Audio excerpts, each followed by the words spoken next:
KBS 1라디오 뉴스레터 K.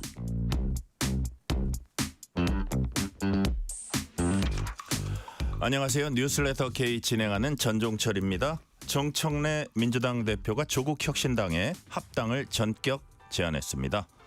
조국혁신당은 여론을 수렴하겠다고 했는데 갑작스런 합당 제안에 오히려 민주당 내에서 비판이 이어졌습니다. 일단 합당 카드를 던진 정 대표 측도 당원 투표 등 여론 수렴 절차를 거칠 예정인 걸로 전해졌습니다. 국민의힘 장동혁 대표가 단식 8일 만에 단식을 중단했습니다. 박근혜 전 대통령이 단식 현장을 전격 방문해서 단식 중단 권고를 했고 장 대표가 이를 받아들였습니다. 장 대표는 더 길고 큰 싸움 벌여 나가겠다고 했고 국민의힘은 통일교 특검과 공천수수 의혹 특검 관철을 위한 대여투쟁 강화하기로 했습니다. 여야 합의에 따라서 내일 이해훈 기획예산처 장관 후보자 인사청문회가 열립니다. 정치 토크 코너에서 주요 정치 현안 깊이 있게 분석합니다. 용인 반도체 클러스터의 전력 수급을 두고 민주당 일각에서 새만금 이전 필요성을 거론하고 있습니다. 오늘 인터뷰 코너에선 새만금 이전을 주장하고 있는 안호영 민주당 의원을 전화로 만나봅니다. 코스피 지수가 사상 처음으로 장중 5,000선을 돌파했습니다. 뉴스레터 브리핑 코너에서 자세히 전해드립니다. 뉴스레터 K 지금부터 시작합니다.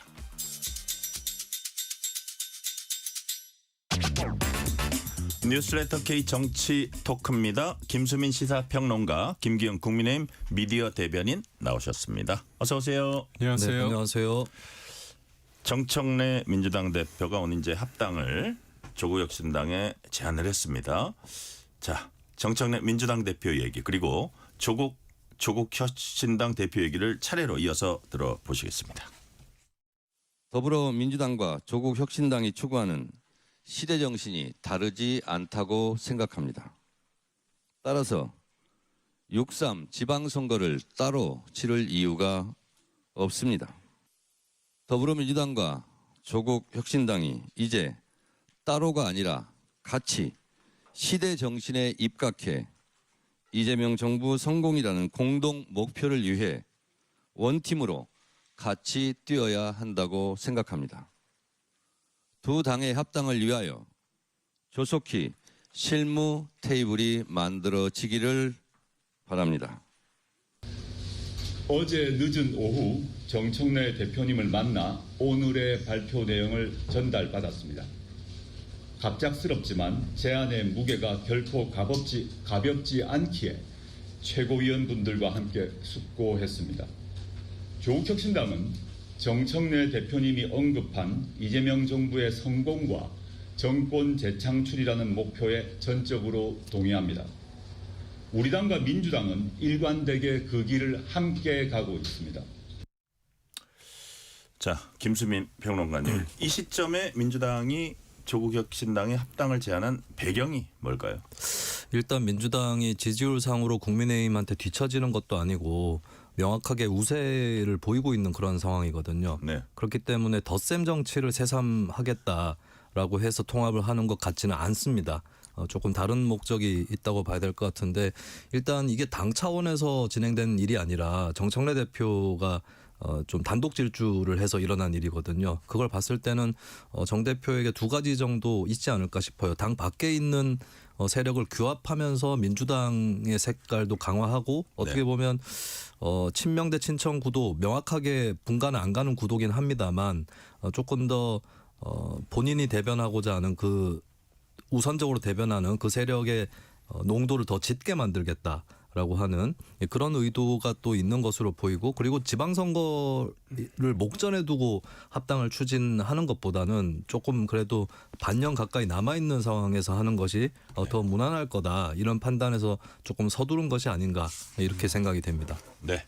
지금 김수민 평론가님 말씀은 농도를 짙게 한다는 표현 쓰셨는데 예를 들어서 지금 당내에서 민주당 내에서 예를 들어서 뭐 검찰 개혁을 추진하는 데 있어서도 좀 정청래 대표는 강성 지지층들에 많이 어필하고 좀 교감하려고 하는 스타일인데 그것들이 좀 약간 충돌이 있고 하니까 그 농도를 더 짙게 만들어서 뭐 앞으로 저 당대표직 수행하고 뭐 이거는 뭐 당대표 재임도 있겠지만 연임을 뭐 바라는 마음도 있을 수 있겠지만 여튼 그런 해석을 해주셨거든요. 김기영 대변인은 어떻게 보셨어요? 저는 이재명 대통령이 저번에 만찬했을 때 반명이십니까 이렇게 물었잖아요. 네. 그거에 대한 답변입니다. 그건 무슨 말이냐면 그때 이제 친명이고 친청이다 우리가 모두. 근데 네. 친청? 그래서 순간적으로 다 긴장했죠. 그렇죠. 정청래인 줄 알고. 청와대라고 근데 청와대라고 얘기했죠. 근데 제가 볼 땐 중의적으로 장난을 친 거잖아요. 그건 뭐냐면 양쪽을 다 의미를 아니 뭐 갖고 있다. 이재명 대통령께서 아니 진짜 반명인 것 같으니까 친명이면 장난을 쳤다는 얘기는 제가 좀 순화하겠습니다. 중의적인 뜻을 담고 있었다. 예. 중의적이죠. 예. 제가 볼 때는 아니 대통령이 자기와 결이 같은데 굳이 반명이십니까? 이게 묻지 않잖아요. 우리 앵커님이 저하고 예전에 알던 사이인데 네. 아니 기영아 너 지금 뭐 배신 때리니? 이렇게 하면 예. 웃긴 거잖아요. 사실 그런 질문 자체가 질문 떠보는 자체가. 거잖아요. 예. 떠보는데 거기에서 정청래 대표도 약간 어떻게 보면 언중유골 이렇게 돼 있는 거잖아요. 근데 사실 뭐냐면 지금 이재명과 정청래 사이에 그 두 분 간의 관계가 그다지 좋지 않다는 거 다 알려지지 않았습니까? 그런데 이번에 그 반명이십니까에 대해서 질문에 대한 답이 뭐냐? 네.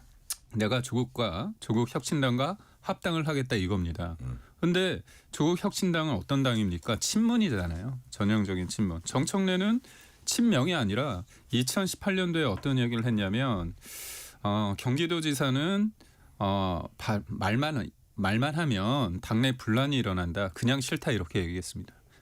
원래 안 좋아요. 원래 안 좋기 때문에 그래서 여러 가지 문제가 있는데 결국은 이런 구도 속에서 강성 지지자들을 누가 잡느냐가 되게 중요합니다. 그래서 여기 보면 이재명 정부의 성공이라는 공동 목표를 위해서 원팀으로 가자 이건데 네. 이거를 제가 좀 해석을 하자면 정청래 대표의 연임을 위해서 같이 가자 이 뜻입니다. 그리고 또 하나는 마음에 콩밭이 있는데 이건 지방선거뿐만이 아니라 나아가서 이번에 8월에 있을 전당대회에서 확실하게 강성 지지자들의 마음과 친문 의원들의 마음까지 얻어서 네. 내가 연임에 도전하겠다 그렇게 보는 게 맞습니다.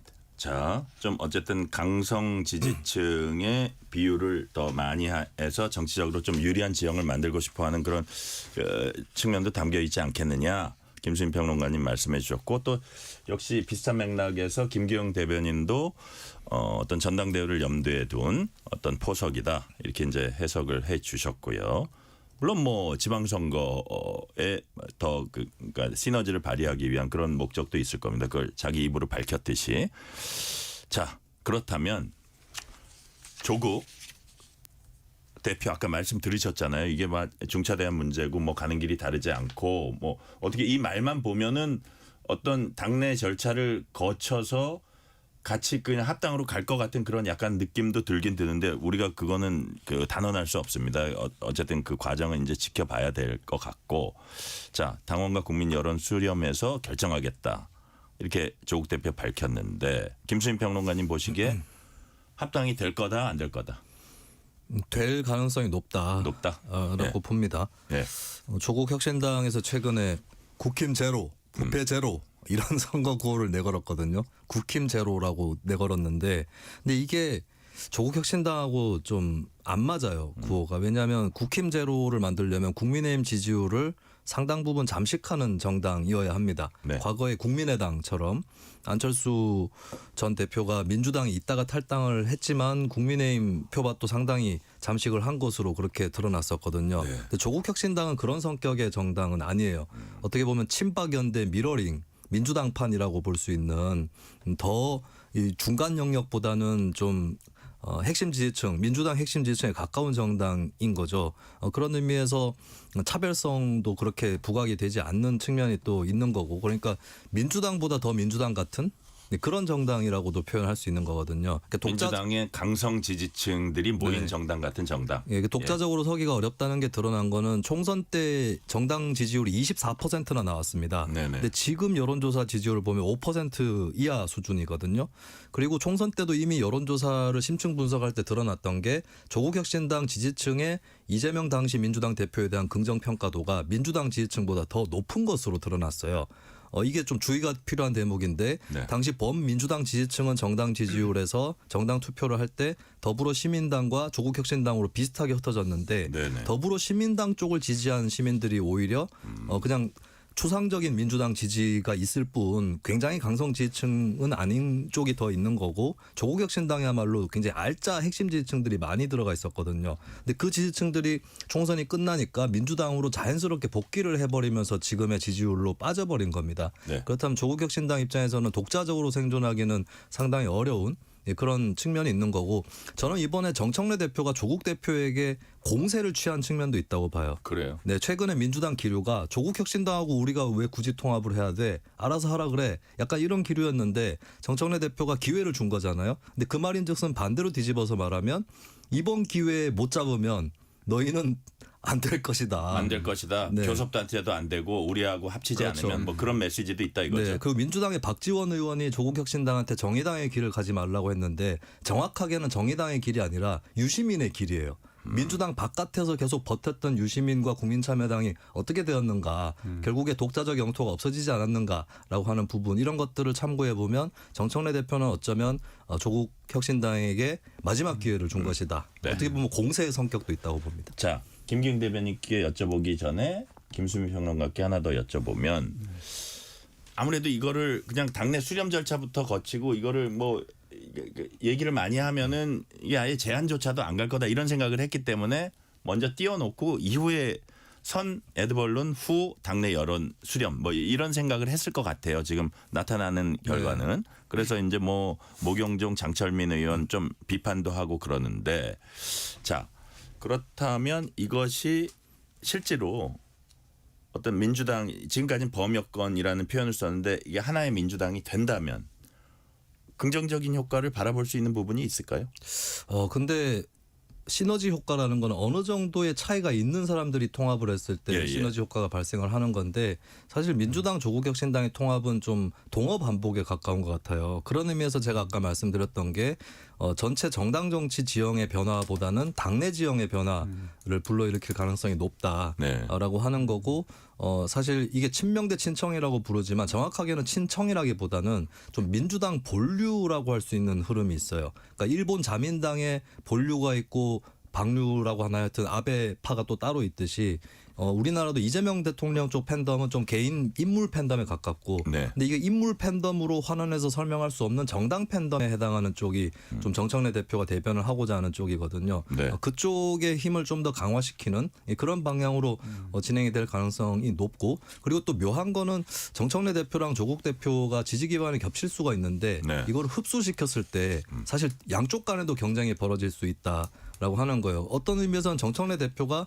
출혈을 감수할 수도 있습니다. 예를 들어서 뭐 좀 멀게는 대선 후보라는 그런 그렇죠. 그 측면에서 대선 주자 레이스로 보면은 조국 예. 대표가 그냥 당 밖에 있는 게 정청래 대표 입장에서는 더 유리할 수도 있어요. 이 당이라는 민주당이라는 거대한 울타리가 있으니까. 네, 그렇죠? 그렇죠. 조국 대표는 저기 작은 당 대표기 때문에 가능성이 별로 없어라고 생각하는 민주당 지지층에서는 정청래 대표를 저 주목할 수도 있는 건데 그거를 어느 정도는 손해를 감수하고 끌어들인 거다. 네. 근데 이게 일단은 그렇게 되는 거지만 또 한편으로 앞으로 정치력을 정 대표가 크게 발휘를 해서 그걸 잡아먹는 그림이 될 가능성 또한 있는 거다. 어떤 의미에서는 정청래 대표가 승부수를 네. 던졌다. 네. 이렇게 볼 수 있겠죠. 위기와 리스크와 기회를 그렇죠. 동시에 갖고서 던지는 네. 승부수다. 김기웅 대변인 어떻게 보셨어요? 제가 볼 때는 예. 정청래 대표가 조국 대표에 대한 견적 평가가 이미 끝났습니다. 무슨 말이냐면 자기가 이길 수 있다. 그렇죠. 예. 왜냐하면 민주당에서 그러니까 조국 대표가 자기 객관화가 안 되고 있거든요. 네네. 그러니까 본인은 대선 주자일 수 있습니다.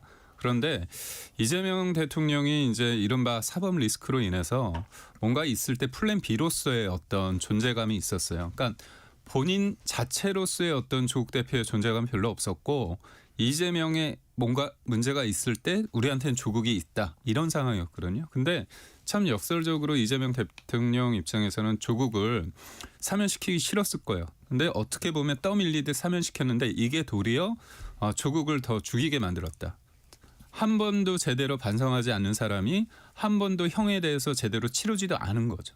그러면 사람들이 조국을 바라봤을 때 무슨 얘기를 하더라도 이 사람에 대해서 말에 힘이 실리지 않습니다. 면죄부를 사람들 마음속으로 못 준다? 그렇죠. 왜냐하면 기본적으로 반성도 안 했고 그다음에 1년형 정도였잖아요. 그런데 그거에 대해서 3분의 1만 형기 맞추고 나와서 자기 입 바른 얘기를 했는데 전혀 공감을 못하는 거잖아요. 과연 그것이 그래서 조국에 좋은 것인가? 좋지 않죠. 그래서 저는 우스갯소리로 그때 조국의 한쪽 날개를 부러뜨려서 결과론적으로 이재명 대통령이 조국을 사면시켰다 이렇게 보는데 결국은 뭐냐면 조국이 조국답지 못하다.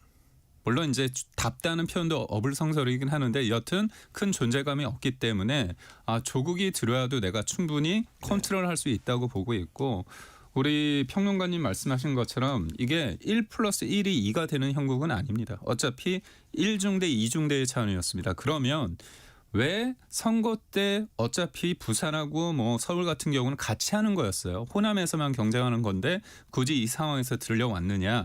이거는 전형적으로 당내 지형입니다. 당내에서 싸우는 건데 이재명이라는 사람에 대해서는 전통적으로 민주당 내에서 이념적인 가치를 통해서 이 사람에 대해서 지지하는 게 아닙니다. 그런데 본래 민주당은 친문이라고 하는 사람들, 예를 들어서 진성준 정책의장 같은 경우 보면 금투세 관련해서 굉장히 이론을 제시하지 않았습니까?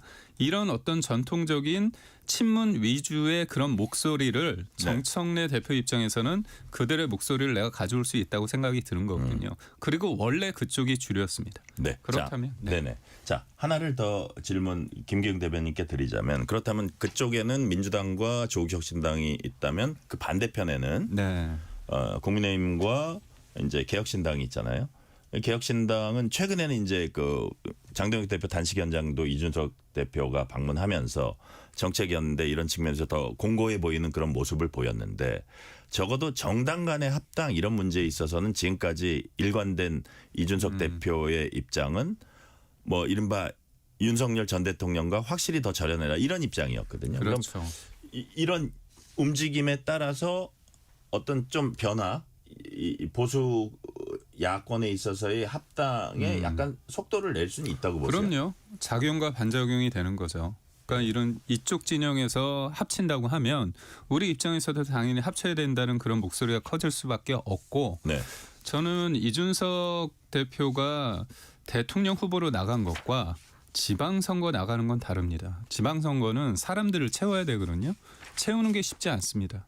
그래서 결국은 현실적인 어려움이 있기 때문에 국민의힘과 같이 할 수 있는 부분이 있다면 충분히 저는 할 수 있다. 다만 지금 내가 그런 얘기를 했을 때 개혁신당을 지지하는 사람이나 국민의힘을 지지하는 사람들 사이에서 납득이 안 되는 부분이 있거든요. 근데 그런 거는 선거가 앞두고 있을 때 이거는 절실하게 이겨야 된다는 그런 공통의 어떤 목표가 있다면 그 차이는 줄어들 수 있고 저는 조국혁신당하고 그 민주당이 합당이 된다고 하면 네. 개혁신당과 저희는 최소한 선거연대는 기본값이고 저는 합당의 가능성도 있다 봅니다. 그래요. 네. 예. 김신 평론가님은 요 보수 야권에서의 정당의 합당 가능성 어떻게 전망하세요? 일단은 12.3 사태 문제에서 어느 정도 장동혁 대표 버전의 6.29 선언 같은 게 나와야 가능성이 높지 않을까 이렇게 봅니다. 물론 네. 지금 상태에서도 가능성이 없어 보이진 않거든요. 말씀하신 대로 개혁신당도 상황이 녹록지는 않기 때문에 가능성이 낮다고만은 볼 수 없는데 근데 통합으로 가는 어떤 고비 이런 네. 것들이 있다는 측면에서 민주당 조국혁신당 통합하고는 다를 것이다. 이렇게 전망이 되고 근데 저는 통합이 되고 안 되고를 떠나서 민주당 조국혁신당 통합이든 국민의힘 개혁신당 통합이든 크게 의미가 있는 것인가 이런 생각이 듭니다. 그건 달리 얘기해서 그 제3정당들의 독자적 명분이나 생존력 이런 것들이 약했던 것과 동시에 합치더라도 시너지는 살지 않을 거다. 이런 것이고 비유하면은 이제 치킨 시장에 양념치킨과 후라이드 치킨이 양대 산맥을 이루고 있잖아요. 네. 민주당이 양념이고 그 국민의힘이 후라이드라고 쳤을 때 조국혁신당은 양념 파닭 정도 되고 개혁신당은 마늘 후라이드 정도 그 간장치킨 정도는 돼야 제3세력이 될 수 있고 혹은 닭 한 마리 정도 되면 이제 완전 그 혁명적 세력이 될 수 있는 것인데 근데 이 정도 차별성을 갖고 있었기 때문에 독자적으로도 생존이 어려웠고 합쳤을 때도 시너지는 크게 살진 않을 거다. 홍준표 이렇게 대표가 보면 뭐라 그럴까요? 그럼 내가 없으니까 다 꼬여요. 근데 저는 어떻게 보면 국민의힘과 개혁신당의 합침과 민주당과 조국혁신당의 합침을 비교했을 때 전자가 더 시너지가 있습니다. 왜냐하면 보수 진영에 있는 사람들이 굉장히 그 무기력한 이유가 서로 싸우고 하나 되지 못한다는 것 때문에 실질적으로 하는 것보다 더 평가절하된 면이 있습니다. 그래서 뭔가 하나가 돼서 견제할 수 있다, 싸울 수 있다는 어떤 계기, 모멘텀을 만들면 네. 지지율이 좀 더 상승할 여지는 저희가 더 있지 않나. 자, 주제를 바꿔봅니다. 장동혁 국민의힘 대표가 단식 8일 만에 단식 중단했습니다. 오늘 또 사람들이 그런 일이 있어서 논란 뉴스 중에 하나가 박근혜 전 대통령이 단식 현장을 직접 찾았습니다. 2016년 12월 탄핵 소추 그때 이후 처음이니까 거의 10년 가까이 별로 오고 싶지 않은 현장에 왔다고도 할 수 있는데 장 대표에게 바로 앞에서 면전에서 단식 중단 요청했다. 지금까지 어떤 성과나 이런 거 분명히 사람들이 인정하고 하니까 건강부터 챙겨야 다음 투쟁을 할 수 있지 않느냐. 장 대표가 또 그 자리에서 수용했어요. 자, 이 부분 김기영 대변인 어떻게 평가하세요? 오늘의 이 장면. 저는 좀 놀랐습니다. 그래요. 아무도 생각하지 못했고 저희는 사실 출구 전략이라는 거를 생각을 못해요. 왜냐하면 그게 정치 공학적인 면도 있고 네. 장동혁 대표가 진짜 절실하게 하고 있거든요. 그래서 그거에 대해서 어제부터 무조건 병원에 가야 된다고 해도 본인이 그거를 놓지 않았습니다. 조금 위험했다는 얘기도 위험했습니다. 그러니까 네. 어느 정도냐면 제가 좀 알아보니까 네. 이게 혈압이 떨어지고 그러면 뭐 기립성 저혈압 예. 그렇게 있고 뇌로 가는 혈류가 줄어들면 뭐 초기에는 어지럼증도 있고 두통 실시 있는데 이게 실질적으로 뇌 쪽에 좀 나쁘게 네. 증후를 남길 수 있다, 후유증을 남길 수 있다고 보고 있고요. 그리고 뭐 두통, 식은땀, 혼돈, 명암, 의식 저하는 뭐 기본이고 이게 쇼크 상태로도 갈 수 있는 상황이다. 저혈압. 네. 그 아주 안 좋은 상황이었는데 네. 어쨌든 박근혜 전 대통령이라는 거물 정치인이 와가지고 좀 출구를 열어줬다. 이게 모양새가 괜찮았다 그렇게 보시는 거예요. 그러니까 모양새란 표현보다는 예. 이게 절박하게 절실함을 가지고 하고 본인의 의지는 있지만 그래도 그 정치적인 행위, 자기를 놓음으로써 하는 그 행위에 대해서 네. 여당과 이재명 정부의 어떤 변화를 촉구한 거잖아요. 특검에 대한 거. 최소한 와가지고 조금 만나고 뭐 네. 얘기를 하게 할 줄 알았는데 그게 없었다는 거잖아요. 근데 그것을 박근혜 전 대통령이 뭐라고 말씀을 하셨냐면 이게 특검을 정부 여당이 받아주지 않아서 그럼 뭐 아무것도 얻지 못한 게 아니느냐 그런 얘기가 나올 수 있지만 그런 게 중요한 게 아니라 네. 이 국민들이 목숨을 건 투쟁을 한 점에 대해서 정치인이 옳다고 생각하는 부분에서 목숨을 걸고 투쟁한 것에 대해서 국민들이 이 진정성을 알게 됐다. 그렇다면 이거죠. 내가 이재명 정부와 민주당을 향해서 했지만 결국 네. 국민들이 진정성을 하고 국민들의 마음을 안 거잖아요. 그런 의미에서 봤을 때는 이게 공학적으로 생각한 거 이상의 큰 어떤 의미를 찾을 수 있고 보수 결집이나 당내 장악력 강화 이 효과는 크다고 보시는 거예요? 크고요. 국민들이 보고 또 이 얘기는 누구나 다 아는 것 같아요. 여당 패널마저도 야 장동혁 대표는 뭐 하면 진짜 다 던져서 하는구나. 진정성이 있구나. 생으로 하는구나. 뭔가 요령 피우지 않는구나. 이런 것들에 대한 어떤 기본적인 공감대 이게 굉장히 크다고 볼 수 있습니다. 네. 자, 김수민 평론가님은 어떻게 장동혁 대표의 8일간의 단식의 어떤 정치적 효과랄까 어떻게 평가하세요? 일단 두 가지를 좀 짚어야 될 것 같은데 네. 장동혁 대표 단식이기 때문에 이게 극한 투쟁이거든요. 네네. 그렇기 때문에 평소에 장 대표나 국민의힘에 대해서 어떻게 생각했던 간에 가볍게 볼 수 있는 문제는 아니었습니다. 이 부분에 대해서 뭐 희화화를 시킨다거나 네. 조롱해서는 안 되는 그런 일이었던 것은 분명하고요. 그리고 두 번째는 다른 게 아니라 예. 뭐 윤석열 전 대통령이나 이쪽에 관련된 것이 아니라 특검에 대한 얘기였어요. 통일교 예. 특검하고 공천 비리 특검이었는데 사실 이 부분은 국민들이 또 지지할 수 있는 여지가 큰 그런 사안이기도 했거든요. 예. 그런 의미에서 좀 중대한 일이었다 이렇게 평가는 합니다만 근데 저는 결국에 박근혜 전 대통령이 나타나면서 일이 희극적으로 끝나버렸다. 오히려? 예, 장 대표한테는 굉장히 안 된 일이지만 오히려 희극적으로 끝났다고 생각을 합니다. 이유가 뭐죠? 그러니까 어떤 지금 국민들이 의미죠? 봤을 때는 윤석열 때문에 국민의힘이 나락가더니 겨우 등장하는 것이 박근혜냐 이런 얘기만 나올 수 있는 거거든요. 과거에 고대 연극에 보면은 연극에서 막 여러 가지 변수들이 나오고 막 아수라장이 됐는데 이거를 요즘 같았으면 드라마틱하게 잘 해결을 하는데 옛날 사람들의 연극 실력이라는 것이 그런 서사를 마지막에 처리할 때 데우스 엑스 마키나라고 갑자기 하늘에서 뭐 신 같은 존재가 내려와가지고 그때 장치를 쓰죠. 그래가지고 모든 걸 일거에 해결해버리는 그런 것을 이제 현대 사람들이 봤을 때는 우스꽝스러운 거잖아요. 근데 그런 존재가 나타났고 그게 하필 탄핵당했던 박근혜 전 대통령이다라고 하는 부분입니다. 그러니까 이런 냉소는 나올 수 있죠. 윤석열 전 대통령보다야 박근혜 전 대통령이 평가가 조금 더 높지라고는 할 수 있는데 근데 그 평가라고 하는 것도 사실 이게 정기적으로 한국갤럽 이런 기관에서 역대 대통령에 대한 긍부정 평가를 여론조사를 실시를 하는데 얼마 전에 실시했던 거에 따르면 이제 윤석열 전 대통령이 꼴찌고 박근혜 전 대통령이 전두환 전 대통령과 함께 꼴찌 그룹을 이루고 있는 그런 정치적 존재거든요. 근데 그런 분이 와가지고 이거를 다시 뭐 진정을 시킨다거나 또 끝맺게 한다. 이걸 봤을 때 국민들이 그럼 국민의힘의 미래는 무엇인가 이런 좀 아득한 신경을 갖지 않을까. 그리고 왜 그 사람이 왜 여기서 나와 이렇게 되는 것이죠. 하여튼 생각은 참 다르네요. 그래요. 생각이 다르다 그러셨는데 그러니까 짤막하게. 예. 뭐냐면 예. 박근혜 전 대통령이 뭐 평가를 어떻게 받느냐 그런 걸 떠나서 예. 어른이고 대통령을 했었고 그리고 또 굉장히 몸 상태도 안 좋고 칩거했던 사람이 어떤 뭐 이유 불문하고 자기를 던져서 한 사람들이 안쓰럽기 때문에 가서 그렇게 손을 내민 거거든요. 그래서 저희는 그런 거 어쨌든 보면서 보수 진영 내에서 보는 그 평가는 또 지금 말씀하신 거하고 많이 다르다 이거예요. 다르다고 예. 보고 있고 예. 그것도 국민들이 봤을 때 그러면 탄핵이다 뭐다 그렇게 정치적으로 과연 볼까? 저는 그거에 대해서는 좀 다른 생각. 네. 자, 김기웅 대변인 말씀하신 김에 이 질문을 한번 드려볼게요. 그래서 이제 한동훈 전 대표 건이 네. 남아 있습니다. 지금 이제 장동혁 대표는 이제 건강을 회복해야 되는 그 문제가 있고, 그거는 이제 병원에서 잘 본인이 이겨내야 되는 거고, 몸으로, 의지로.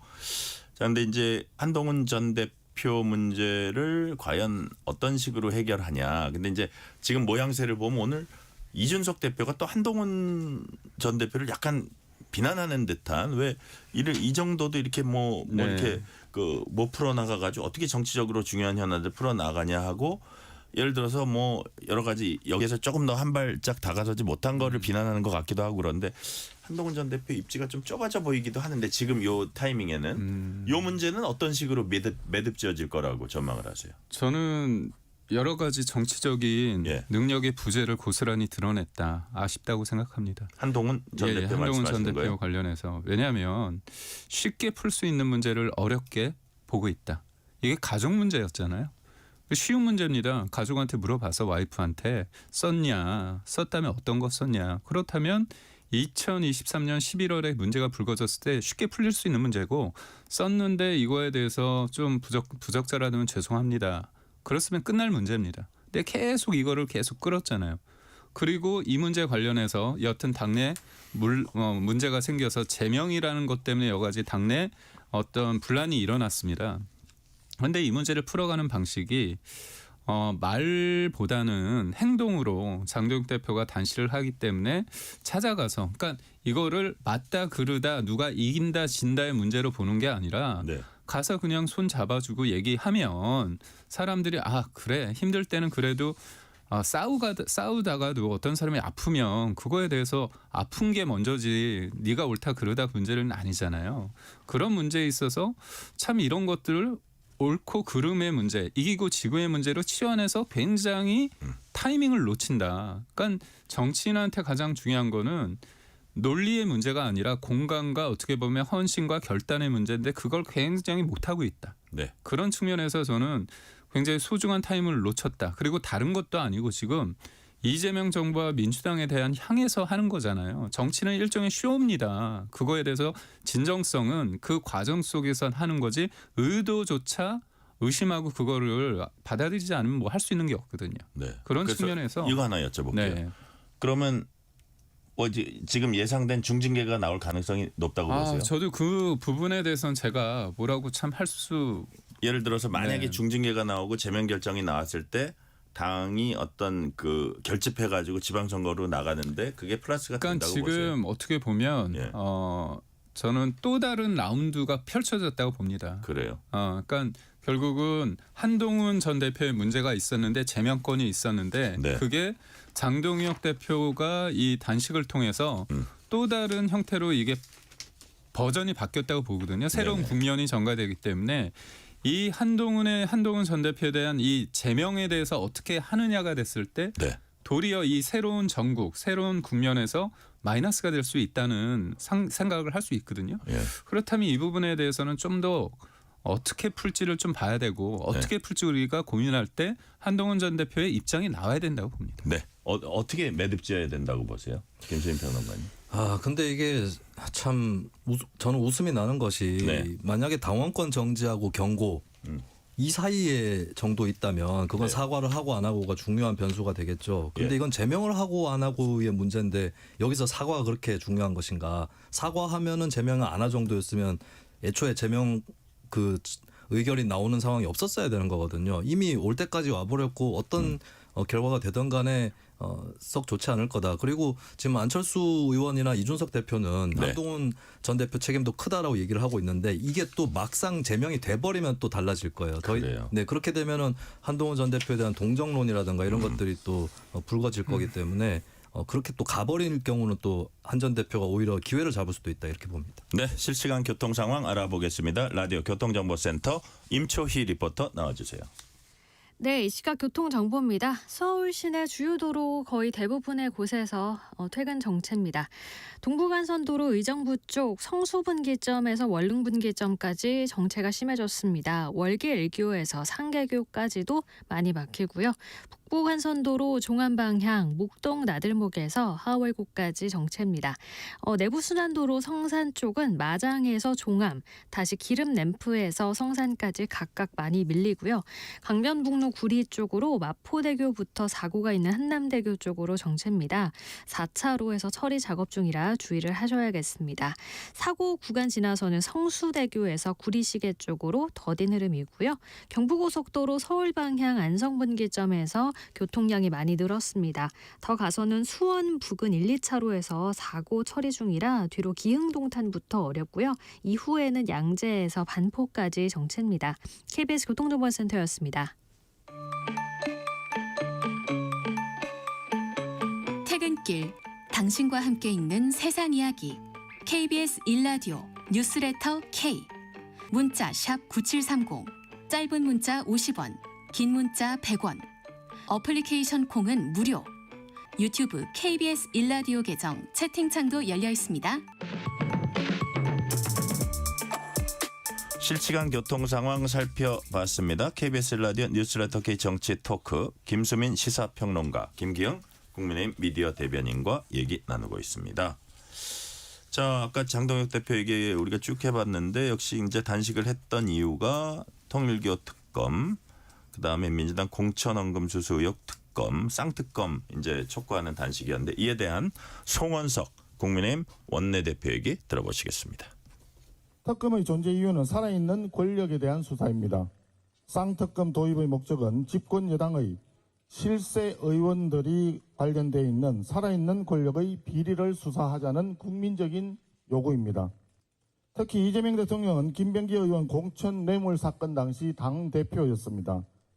당시 소위 친명횡재, 비명횡사, 공천의 총책이 이재명 대통령이었고 칼잡이가 김병기 의원이었습니다. 칼잡이의 뇌물수수 의혹을 당 차원에서 은폐를 했다면 그 범죄 은폐의 정점은 당시 당대표였던 이재명 대통령이라고 보는 것이 타당할 것입니다. 그렇기 때문에 한간에는 더불어민주당 공천 뇌물 카르텔의 정점이 이재명 대통령 아니냐는 소문이 나오는 것입니다.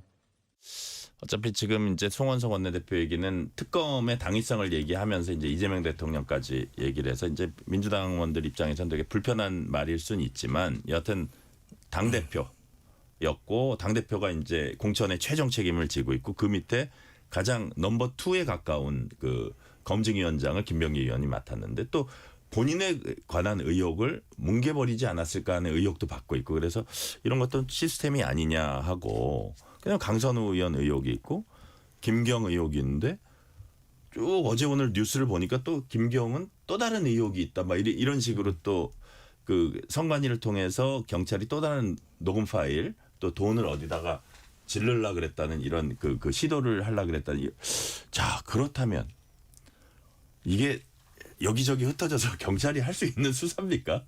어떻게 보세요? 네, 일단 강선우 국회의원과 김경 시의원 간에 있었던 일에 대해서는 네. 경찰의 소환 조사가 진척이 되고 있는 것 같아요. 상당히 윤곽이 드러나고 있고 아마 신병 확보로 조만간 갈 거다라고 보는데 근데 문제는 그게 전부는 아니다라고 하는 거죠. 시스템 에러의 가능성이 있습니다. 네네. 지금 왜냐하면 결국에 김경 의원이 당시에 컷오프 대상이었던 사람이 벼랑간 뒤집어져서 단수 공천을 받았거든요. 그러니까요.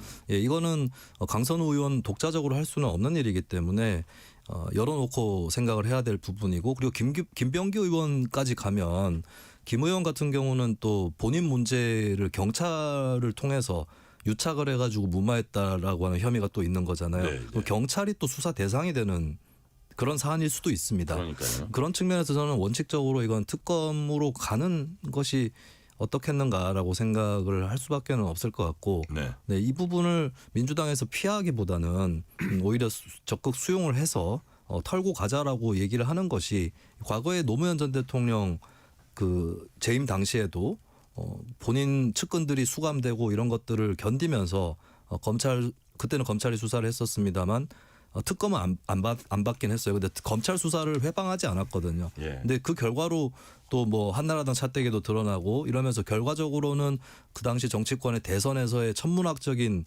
돈이 오고 가고 하는 그 관행들이 뿌리 뽑힌 적이 있었습니다. 사실 이런 구조적 비리는 어느 당에 어디로 튈지도 몰라요. 네, 그래서 항상 모든 개혁은 자기네 당 또 그 관역이 되는 것이 개혁인 거거든요. 그게 아닌 개혁은 없다고 봐야 됩니다. 네. 그런 의미에서는 이건 특검을 좀 수용할 필요가 있다고 봐요. 네.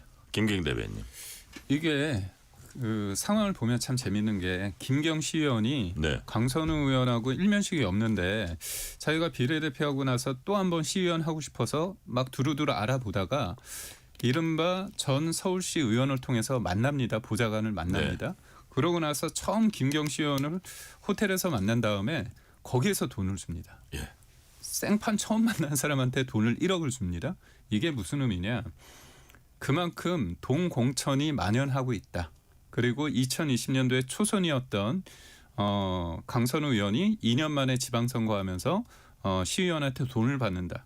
이게 만연해 있다는 증거입니다. 본인이 여기저기서 그런 걸 목격하지 않았으면 아니, 그렇죠. 그렇게 용감하게 받을 수 없다? 아니 그게 일종의 나름대로의 어떤 뭐랄까요 그런 분위기가 있기 때문에 누울 자리 보고 이 동네 다닐 거는 룰인가 보다? 아니 그거는 네. 이 강선우 문제뿐만이 아니라 그 비슷한 시점에 2023년도에 어떤 일이 있었습니까?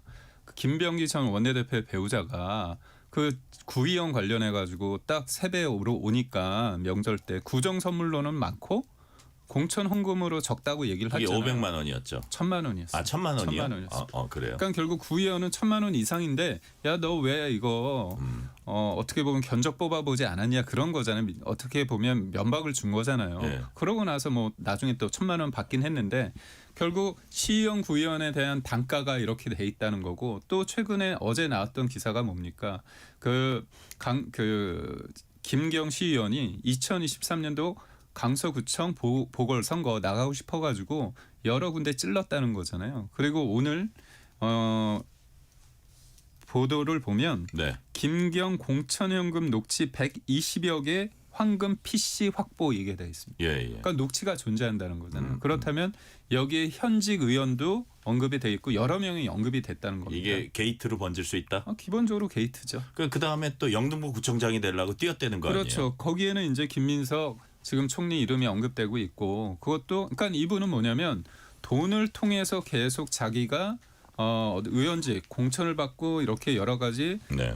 영향력을 행사하는 데 있어서 그 수단이 돈이었고 그게 다 관철이 되었기 때문에요. 네. 이거는 휴먼 에러가 아니라 시스템 에러다. 특검이 답이다. 이렇게. 커질 수도 있다. 지금 분위기로 볼 때는 반면에 여기에 이렇게 의혹 제기되고 뭐 일부 언론에서 보도를 하니까 김민석 총리 측에서는 김경과 특별한 관계 아니다 이렇게 의혹을 부인하기도 했는데 또 주진우 의원 같은 분은 둘이서 뭐 같이 있는 거 둘이서 뭐 식사한 데나 뭐 그런 걸 목격했다는 사람이 있다 뭐 이러면서 이제 의혹을 제기하기도 해서 이런 부분들을 앞으로 좀 지켜봐야 될 것 같습니다. 이게 어쨌든 특검이 필요해 보인다는 얘기는 김수민 평론가님이 하셨는데 여튼 이 흐름 자체가 이렇게 심상치 않아 보여요. 이게 뭐 결론은 어떨지 모르지만 용두삼일 수도 있지만 그렇기 때문에 이게 특검을 하는 게 사실은 상식적으로 봐서는 맞다 그렇게 보신다 이거죠. 네, 그렇습니다. 네. 자, 주제를 한번 바꿔볼까요? 이해훈 장관 후보자 결국은 내일 인사청문회 개최하기로 여야가 합의했습니다. 처음엔 이제 뭐 자료가 어느 정도 와야 한다 그랬는데 아마 김기웅 대변인 야당 입장에서도 또 지금까지도 더 이상 자료를 갖고 얘기하다가 만약에 못 열고 그냥 지나가면 그건 또 나중에 비판을 받을 수 있거든요. 웬만하면 내일은 네. 열린다고 봐야 됩니까? 그렇다고 보는 게 맞고요. 그래요? 저는 열려야 된다고 보고 다만 네. 저희가 인사청문회를 하는 이유는 이해훈 지명자의 대답이 과연 맞는지 객관적인 자료를 통해서 우리가 준비해서 네. 질의를 통해서 크로스 체킹을 해야 되는 거잖아요. 그러니까 야당이 너무 자료 타령만 하는 것도 그렇게 보기 좋지는 않더라고요. 그래서 예. 저는 이게 한 번은 그렇게 해서 예. 이 판을 국민들한테 더 알린 겁니다. 근데 이게 과도하게 요구하다가 예. 뭐라 청문회 못하게 되잖아요. 그럼 전술 전략이 잘못된 거죠. 그러니까요. 그래서 뒤집어 쓰게 되는 거 아니에요? 그렇죠. 예. 일단 저번에 이틀 동안 그렇게 됐고 여론이 안 좋다. 그런데 그렇지만 그럼에도 불구하고 네. 인사청문회를 통해서 지금 우리가 준비한 거 그리고 언론에서 언급한 것들만 네. 물어봐도 이분이 어떻게 버티겠습니까? 그래서 저는 인사청문회도 이재명 대통령도 그러니까 신년 기자회견에서 네. 사실상 문제가 있다는 걸 자인을 했거든요. 근데 본인 입장에서는 나름대로 본인이 통합은 아니지만 통합인 척 하려고 한다면 계속 인사를 데려와야 되잖아요. 네. 근데 그렇다면 뭔가 끝까지 지키는 모양새는 조금 보이고 싶다. 그렇게 하기 위해서 굉장히 어제 장황하게 설명을 하셨는데 네. 저는 지명 철회할 것 같다는 생각이 듭니다. 그래요. 결국은 청문회 거쳐서 지명 철회할 것 네. 같다. 만약에 김수민 평론가님이 청문위원이다. 국회의원 네. 이제 청문회 들어간 국회의원이다 하면 어떤 점을 좀 집요하게 따져 물을 것 같습니까? 일단 제일 명확해 보이면서도 문제가 큰 부분 나아가서 위법으로까지 비화될 수 있는 부분 이 문제가 아마 의원들이 앞다퉈 질의하지 않을까 싶은데 네네. 아파트 청약 가점이겠죠. 예. 이거는 사실 그 청약 자체가 취소될 수 있는 사안이고 나아가서는 주택법 위반으로 수사까지 받을 수 있는 사안이거든요. 과연 이 부분에서 어떤 대답을 할 수가 있을까? 여러 가지 그때 타임라인만 살펴보더라도 네. 청약을 받자마자 아들은 독립을 분가를 하는 네네. 네, 이런 정황까지도 있기 때문에 이거를 도대체 어떻게 이걸 짜맞춰서 변명할 수 있을까? 서면 답변에 며느리를 자기가 결혼식까지 다 갔을 텐데 며느리를 약혼녀라 그러고 네. 아버지를 아버지라 부르지 못하는 건가요? 여하튼 그런 그렇죠. 것들. 그런 것들이 좀 크게 좀 얘기가 나올 것 같고 저도 과연 어떻게 버티려고 하나 좀 의심스러울 정도고 어떻게 보면 이재명 대통령이 좀 잔인하다는 생각도 맞습니다. 듭니다. 아, 청문회까지 가게 네. 한 걸? 그거를 흰 수건을 던져가지고 예.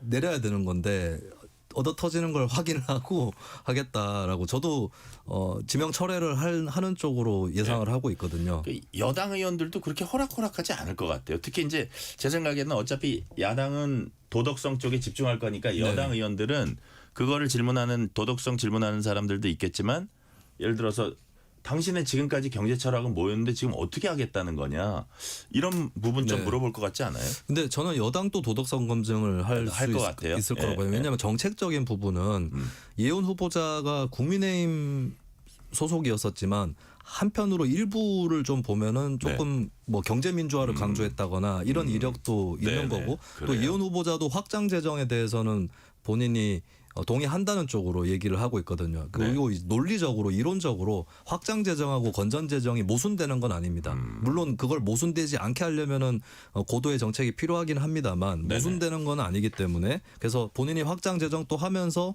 재정 건전성도 지키겠다 이런 쪽으로 답변을 하면 정책적으로는 무난하게 넘어갈 수도 있는데 근데 여당에서도 더 거슬리는 거는 도덕성 문제이고 특히 국민의힘이 안 하는데 여당 의원들이 할 만한 얘기는 아마 그 내란 사태 이후의 행적에 대한 부분 이 부분에 대해서 집중적으로 파고들 것이다. 지지자들이 다 지켜보고 있기 때문에 아마 그 부분 그 여당 의원들이 그렇죠. 네. 자, 김기웅 대변인 보시기에는 본인이 청문위원이라면 제가 똑같은 질문을 드리면 어느 쪽에 좀 집중적으로 얘기를 하고 예를 들어 자료를 안 내도 충분히 저거는 궤변이고 저건 말도 안 되는 대답이구나를 보여줘도 야당으로서는 이제 성공이라고 할 수 있는데 어떤 부분 집중적으로 캘 것 같아요. 저도 아파트 문제를 물을 수밖에 없는데 그걸 다 설명을 해주셨기 때문에 다른 걸 물어야겠죠. 준비를 했는데 앞에 청문위원이 이미 질문해버렸어. 그렇다면 야 이거를 물을 수밖에 없는데 그래요? 참 이분이 더 센 녹취를 준비해 있다 이런 얘기를 국민의힘 인사가 제가 볼 때 하는데 야보다 세기는 쉽지 않을 거예요. 왜냐하면 그걸 틀었을 때 국민들이 놀랄 것 같습니다. 저도 야야 듣다 보면 약간 깜짝깜짝 놀라거든요.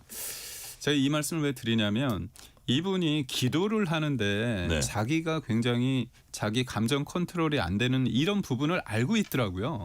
그러면서 이제 기도를 하더라고요. 그런 거 보면 그렇게 본인이 뭐 흔히 말하는 가와만사성 아니 그 어떻게 보면 본인의 어떤 개인적인 것도 못하면서 어떻게 큰일을 할 수 있겠습니까? 수신제가 치국평찬하잖아요. 그 문제를 물어볼 수 있을 것 같아요. 왜냐하면 그 녹취를 틀면서 당신이 그 인턴이라고 하는 그 위치는 어떻게 보면 가장 그 의원실 내에서 가장 막내고 약한 존재인데 거기에다 본인의 어떤 그 지위와 그런 걸 통해서 감정을 쏟아내는 거거든요. 결국 이 사람이 잘못해서가 아니라 그 당시에 이해운 의원이 여러 가지 기분이 안 좋기 때문에 그냥 욕받이 대상이 된 겁니다. 그러면 어떻게 국회의원도 큰 권한을 가지고 있지만 이런 권한 속에서도 이렇게 사람에 대해서 대했는데 큰 권한을 가지고 우리나라의 728조라는 거 이런 엄청난 예산을 과연 했을 때 감정적으로 본인 컨트롤이 안 되는 사람이 과연 할 수 있을까? 그러면서 조금 정책하고도 연결이 된다 이거죠. 인성이. 그렇죠. 그리고 저는 가장 존경하는 인물로 케인즈를 얘기했더라고요.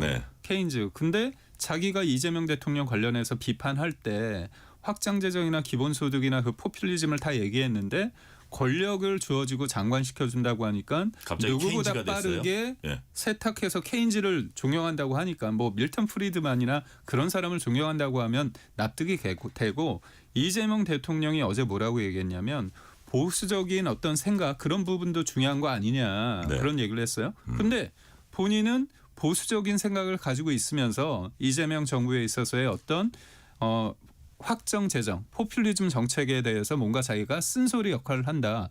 그러면 좋은데 그게 아니라 누구보다도 빠르게 세탁해서 더 그쪽의 얘기를 적극적으로 옹호하는 어떤 그런 일종의 스피커 역할뿐이 못하거든요. 그렇다면 이거는 여러 가지 인격적인 문제도 그렇고 학자로서의 교수로서의 KDI의 어떤 연구 출신으로서도 부적절하다. 이런 질문을 하죠. 이건 짧게 한번 드려볼게요. 이재명 대통령이 어저께 신년 기자회견 어제였나요? 그제였나요? 신년 기자회견에서 이해운 검증 좀 부실한 거 아니냐? 우리 이렇게 의혹이 많은 사람이 지금 청문회 하겠다고 나왔냐는 그 취지의 질문을 받고 보좌관에서 갑질했는지 안 했는지 우리가 어떻게 합니까? 이런 얘기를 했거든요.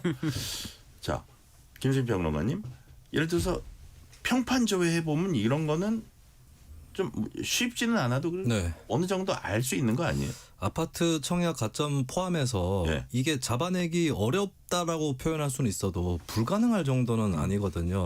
그러면은 오히려 그러니까 국민의힘의 부실 검증에 대해서 공격을 하기 위해서라도 우리도 좀 미진한 것이 있었다. 이거를 인정하는 게 더 낫지 않았을까. 그렇게 해야 이제 상대에 대해서도 공격을 할 수 있는 거고 표현을 좀 달리 했다면 국민의힘도 검증을 제대로 못한 건데 우리도 못했다. 선발 투수도 잘못 던지고 우리도 마무리 투수인데 잘못 던졌다. 이렇게 했으면 국민의힘에 대한 공격을 겸해서 자기 반성도 됐을 것 같아요. 근데 이게 좀 남탓처럼 돼버렸다라고 하는 거고 아마 그 청문회에서도 양당 간에 한번 싸움이 날 겁니다.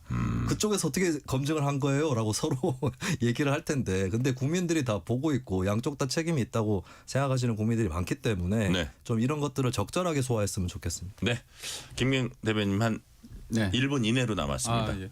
저희는 이해운 지명자 관련해서 5번 공천에서 3번 네. 회의연된 부분에 대해서 부끄럽고 저희가 죄송합니다. 저희 탓이 있죠. 책임이 있다고 보고 있고, 다만 그 이후에 불거진 언론을 통해서 그리고 제보에 의해서 이런 여러 가지 문제가 있는데도 불구하고 네. 이거를 통합이라는 이름으로 전 전혀 통합적이지 않거든요. 이름으로 이걸 만약에 지명 철회 없이 청문회 여러 가지 의혹에도 불구하고 이거를 임명을 한다. 이거는 국민에 대한 모독이고요. 이거는 야당과 싸우겠다는 겁니다. 그래서 저는 이재명 대통령께서 뭐 저희가 부족한 거에 대해서 저희가 죄송하다는 말씀을, 제가 뭐 대표성은 없지만 그래도 대변인으로서 말씀을 드리고요. 지금 상황에 대해서 저희는 얘기를 하고 있는 겁니다. 네.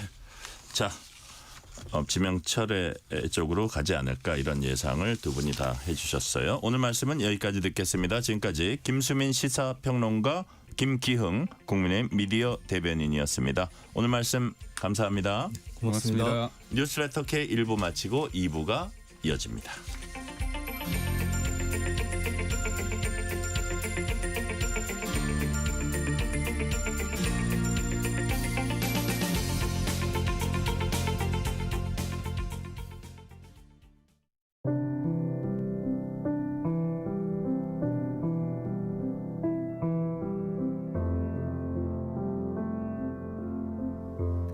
KBS 라디오 연중기획 희망충전 대한민국 674번째 이야기. 안녕하세요. 아나운서 유지원입니다.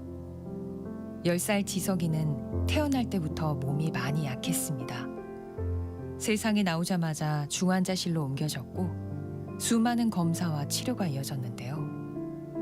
100일 동안 엄마와 단 한 번의 눈맞춤도 없었던 지석이 선천백내장이 발견돼 수술을 받았지만 결국 양쪽 눈에 시각장애가 남았습니다. 5살 전까지 받은 안과 수술만 4차례 이상. 거기에 잠복고환과 신장 결석까지.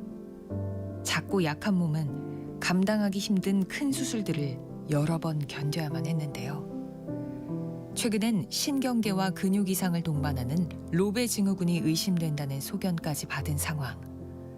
보이지 않아도, 걸을 수 없어도 가족들은 아이의 치료를 포기할 수 없습니다.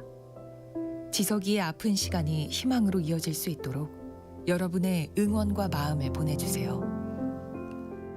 여러분의 따뜻한 손길이 희망의 빛이 됩니다.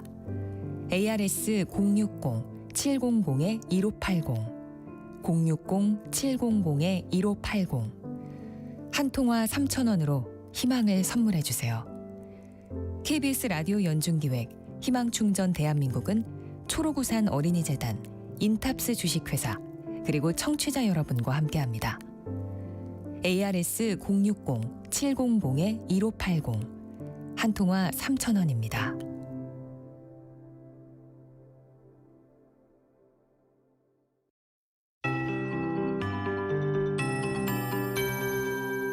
KBS 58분 날씨. 오늘 이번 추위의 절정이었지만 내일도 오늘 못지않은 혹독한 한파가 이어지겠습니다. 한겨울 지났음에도 시간을 거스르듯 오남 뒤에 오는 한파라 더욱 적응이 어려운데요. 내일 영하 15도에서 영하 10도 안팎의 아침 기온에 낮 기온도 0도를 맴돌겠습니다. 건강관리와 수도관 동파 등에 유의하셔야겠습니다. 내일과 모레 사이에도 충남 서해안과 호남 내륙, 호남 서해안, 제주에 눈 오는 곳이 많겠습니다. 내일 늦은 오후가 되면 인천과 경기 서해안, 또 밤부터는 서울 등 중부 곳곳으로 눈 오는 곳이 있겠습니다. 이 눈 오기 전까지는 가끔 높은 구름만 지나겠습니다. 모레 새벽까지 이어지는 곳이 많을 텐데 주로 1에서 3cm가량 오겠고요. 모레 오전까지 이어지게 될 전라 서해안은 최대 5cm의 눈을 예상하고 있습니다. 빙판도 많이 형성돼 있으니까 교통안전에 유의하셔야겠습니다.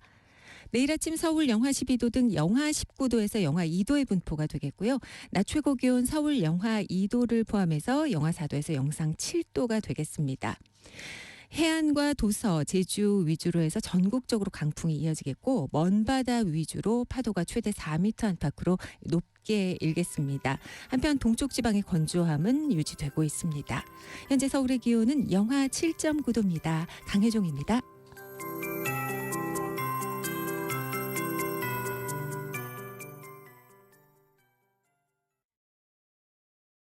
정성을 다하는 국민의 방송 KBS가 6시를 알려드립니다. AM 711kHz, FM 97.3MHz, KBS 1라디오입니다. HLKA.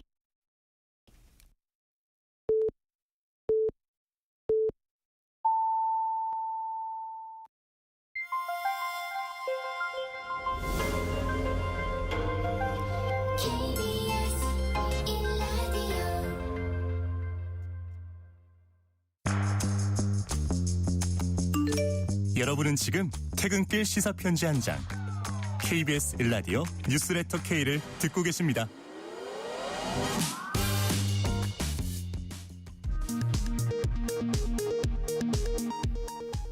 이 시각 라디오 정보센터 뉴스입니다. 코스피가 4,000선을 넘은 지 약 석 달 만에 사상 처음으로 장중 5,000선을 돌파했습니다. 종가 기준으로도 사상 최고치인 4,950대에 장을 마쳤습니다.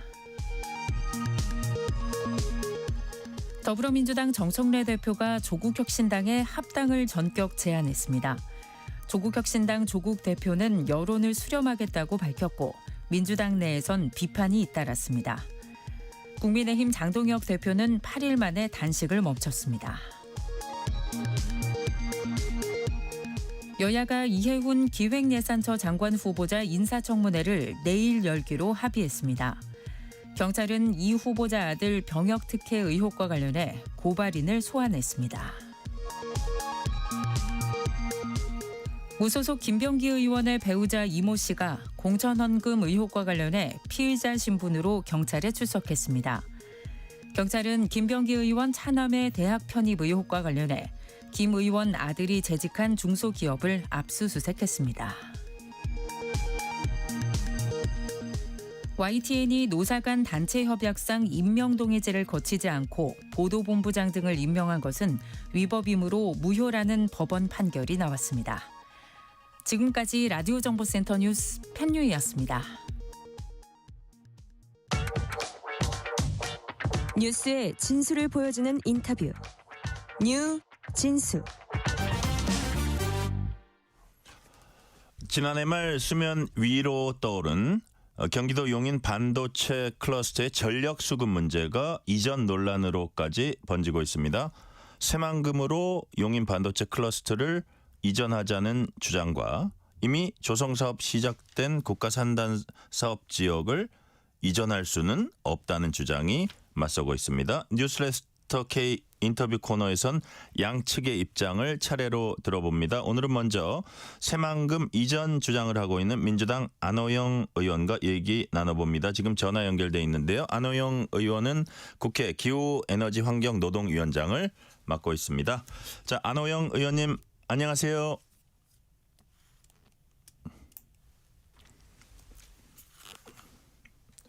자, 안호영 의원님. 소리가 들릴 듯 말 듯. 이제 다 들립니다. 예, 안호영 의원님. 예. 자, 지금 지역구 쪽에 계신가요? 네, 그렇습니다. 그러시군요. 아이고, 이제 많이 지역구 현안도 많으실 텐데 이렇게 전화 연결해 주셔서 감사드립니다. 제가 감사하죠. 예. 연결 상태가 고르지 못했던 점 양해해 주시기 바랍니다.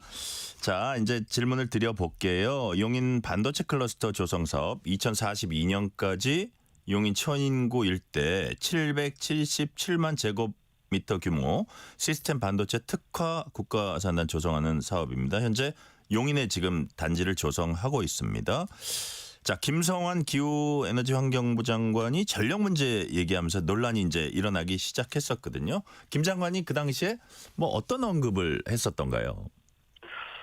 그때 김성환 장관이 한 방송에 출연해가지고요. 네네. 꼭 거기에 있어야 할지 지금이라도 지역으로 전기가 많은 쪽으로 옮겨야 되는 건 아닌지 고민이 있다. 이렇게 얘기를 했죠. 네네. 네. 그것은 이제 용인 반도체 클러스터가 전력에 불확실하다 이런 문제를 지적한 거고요. 네네.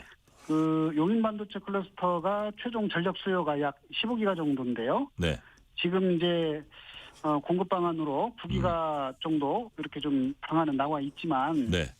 실제로 2030년까지 이 전력 공급이 안정적으로 될지 이게 좀 불투명한 상황이거든요. 네네. 왜냐하면은 거기에서는 자체적으로 생산하는데 그 한계가 있어서 결국 외부에서 송전솔로 변전소 깔아야 되는데 네. 이게 지금 이거 깔으려고 그러면 평균 한 13년 정도 걸린다는 거고 네.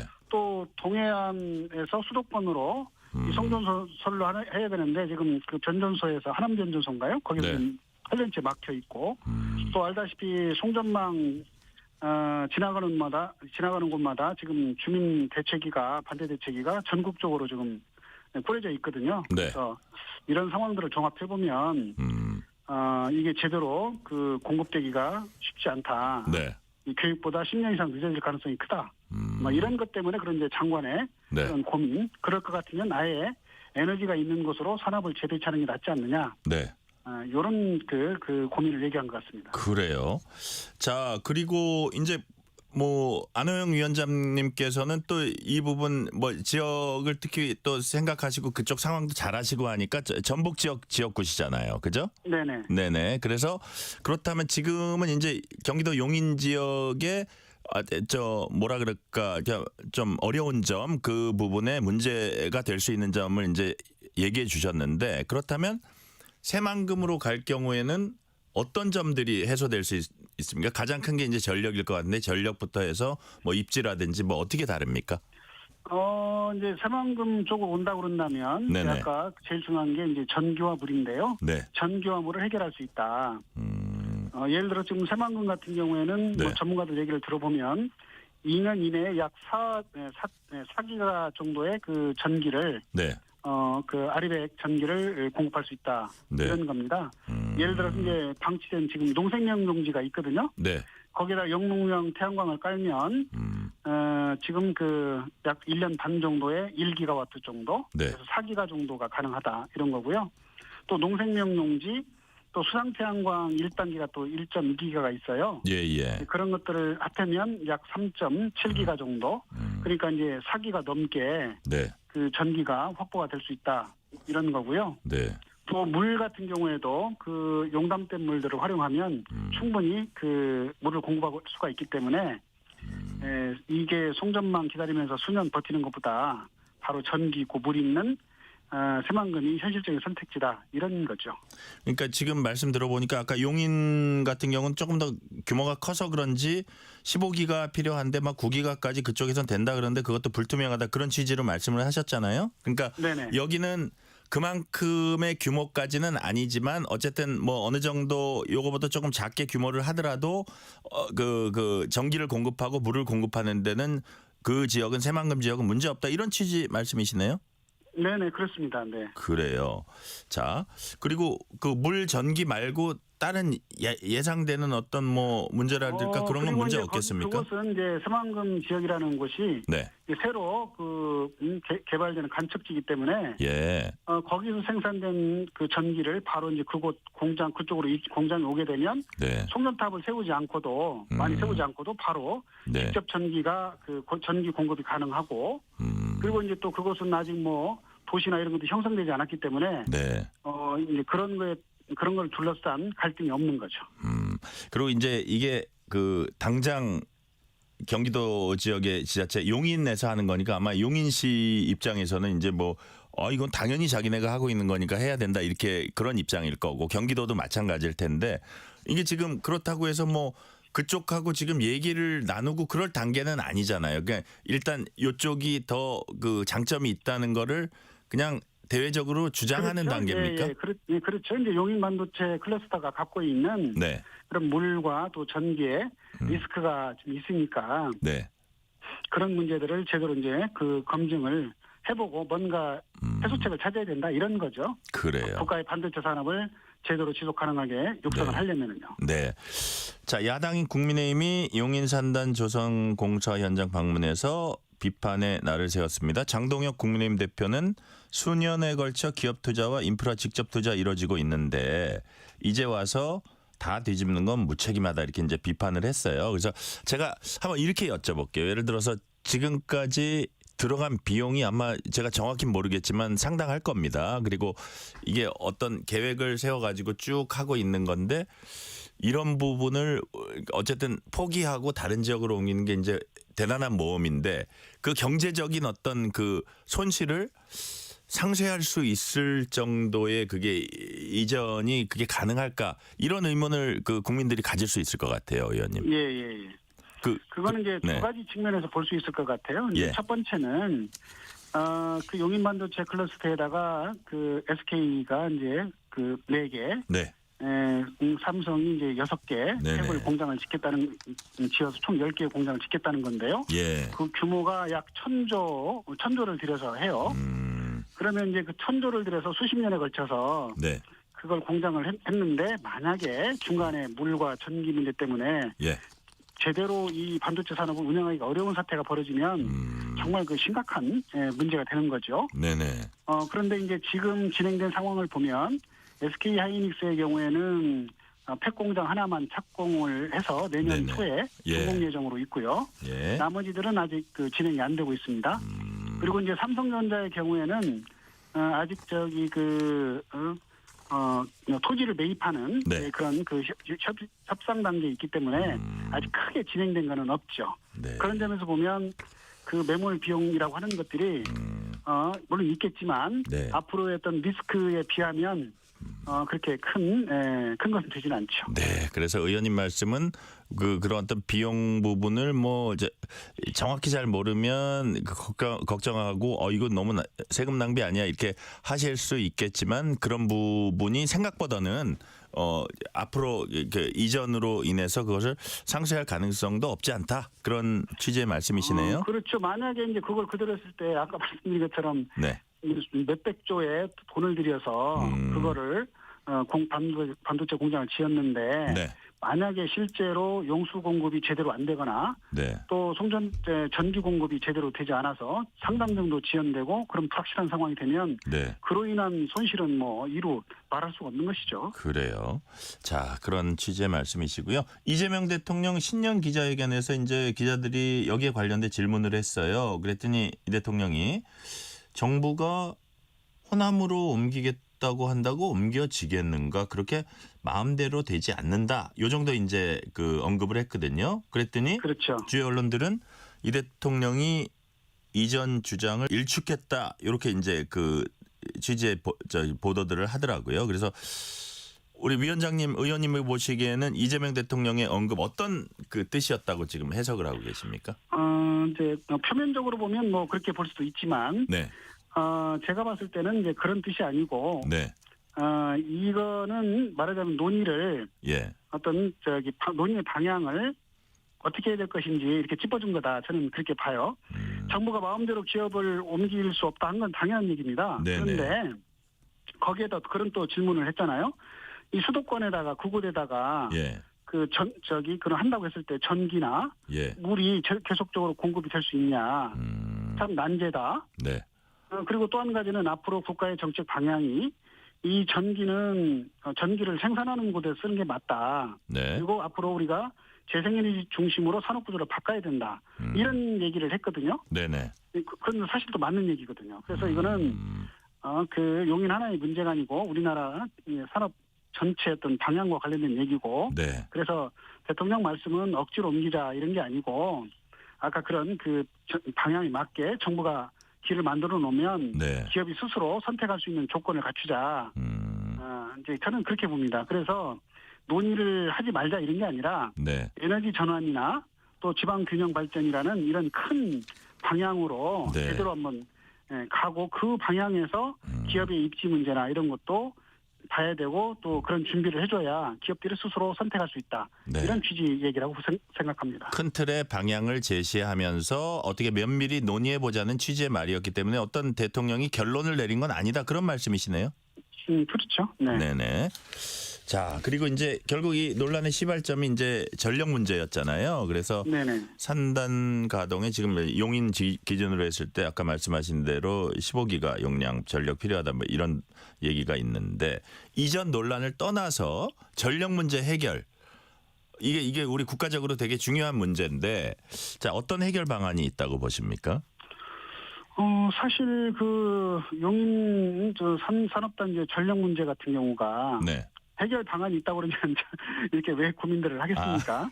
난제라 이거죠, 난제. 네, 예. 실제로 거기가 지금 그 15기가 정도의 전력이 필요한데 네. 그곳에서는 그건 생산은 못하고 그런다고 거기다가 뭐 그곳에 생산하려면 원전을 10개 이상의 원전을 지어야 되는데 네. 그럼 사실 어렵지 않습니까? 그럼 결국은 외부에서 끌고 와야 되는데 예. 그 송전망을 깐다고 했을 때는 이제 그것이 시간도 많이 걸리고 갈등도 크고 비용도 계속 늘어나는 그런 문제잖아요. 예. 그런 문제가 있고 그다음에 이제 설령 그렇게 한다 하더라도 향후에 이제 전기요금 관련해 가지고 정부의 방침은 에너지 지산지수해서 생산되는 곳은 전기요금을 싸고 예. 그다음에 멀리 있는 곳은 전기요금 비싸게 될 텐데 결국은 수도권 또 전기요금 부담이 커질 거거든요. 네. 그러면 반도체 산업은 이 전기를 많이 쓰기 때문에 전기요금 문제가 또 심각한 부담이 될 수 있습니다. 네. 그래서 이제 이게 참 해결하기 어려운 난제라는 거죠. 그렇다면 이 전력도 불안정하고 전기요금도 불리한 이곳에다가 계속 밀어붙일 것이 아니고 네.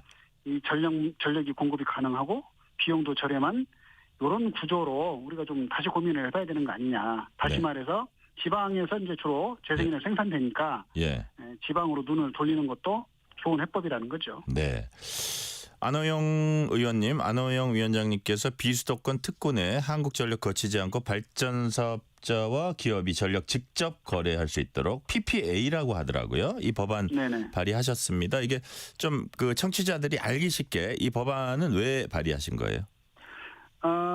이제 이런 겁니다. 그러니까 그 지금은 이제 그 재생에너지, 태양광이나 혹은 풍력 같은 이런 재생에너지를 통해서 전기가 많이 생산이 되는데 그 생산된 그 고도로 만약 기업이 가게 되면 그 기업에게 직접 그 전기를 공급할 수 있도록 허용하는 제도죠. 그런데 이제 이거를 한전에서 그 공급하는 게 아니고 직접 이제 발전소에서 바로 기업에게 공급할 수 있도록 하는 것이 이제 PPA 제도입니다. 네네. 그런데 이제 그 제도는 이미 분산에너지 활성화 특별법에 다 들어있는 내용인데 기존의 이제 법은 그게 이제 그 소규모 그 분산에너지 경우에만 인정이 돼 있어서 그 대규모로 하는 큰 사업 같은 경우에는 이 제도를 이용하기가 좀 어려웠습니다. 그런데 이제 앞으로는 이 비수도권 이런 분산에너지 특구에서는 설비 용량에 제한 없이 큰 말하자면 그 발전소 또 수요소의 어떤 기업에 대해서도 재생에너지를 직접 공급할 수 있도록 이렇게 이제 바꾼 거죠. 이제 그렇게 좀 바꾸자.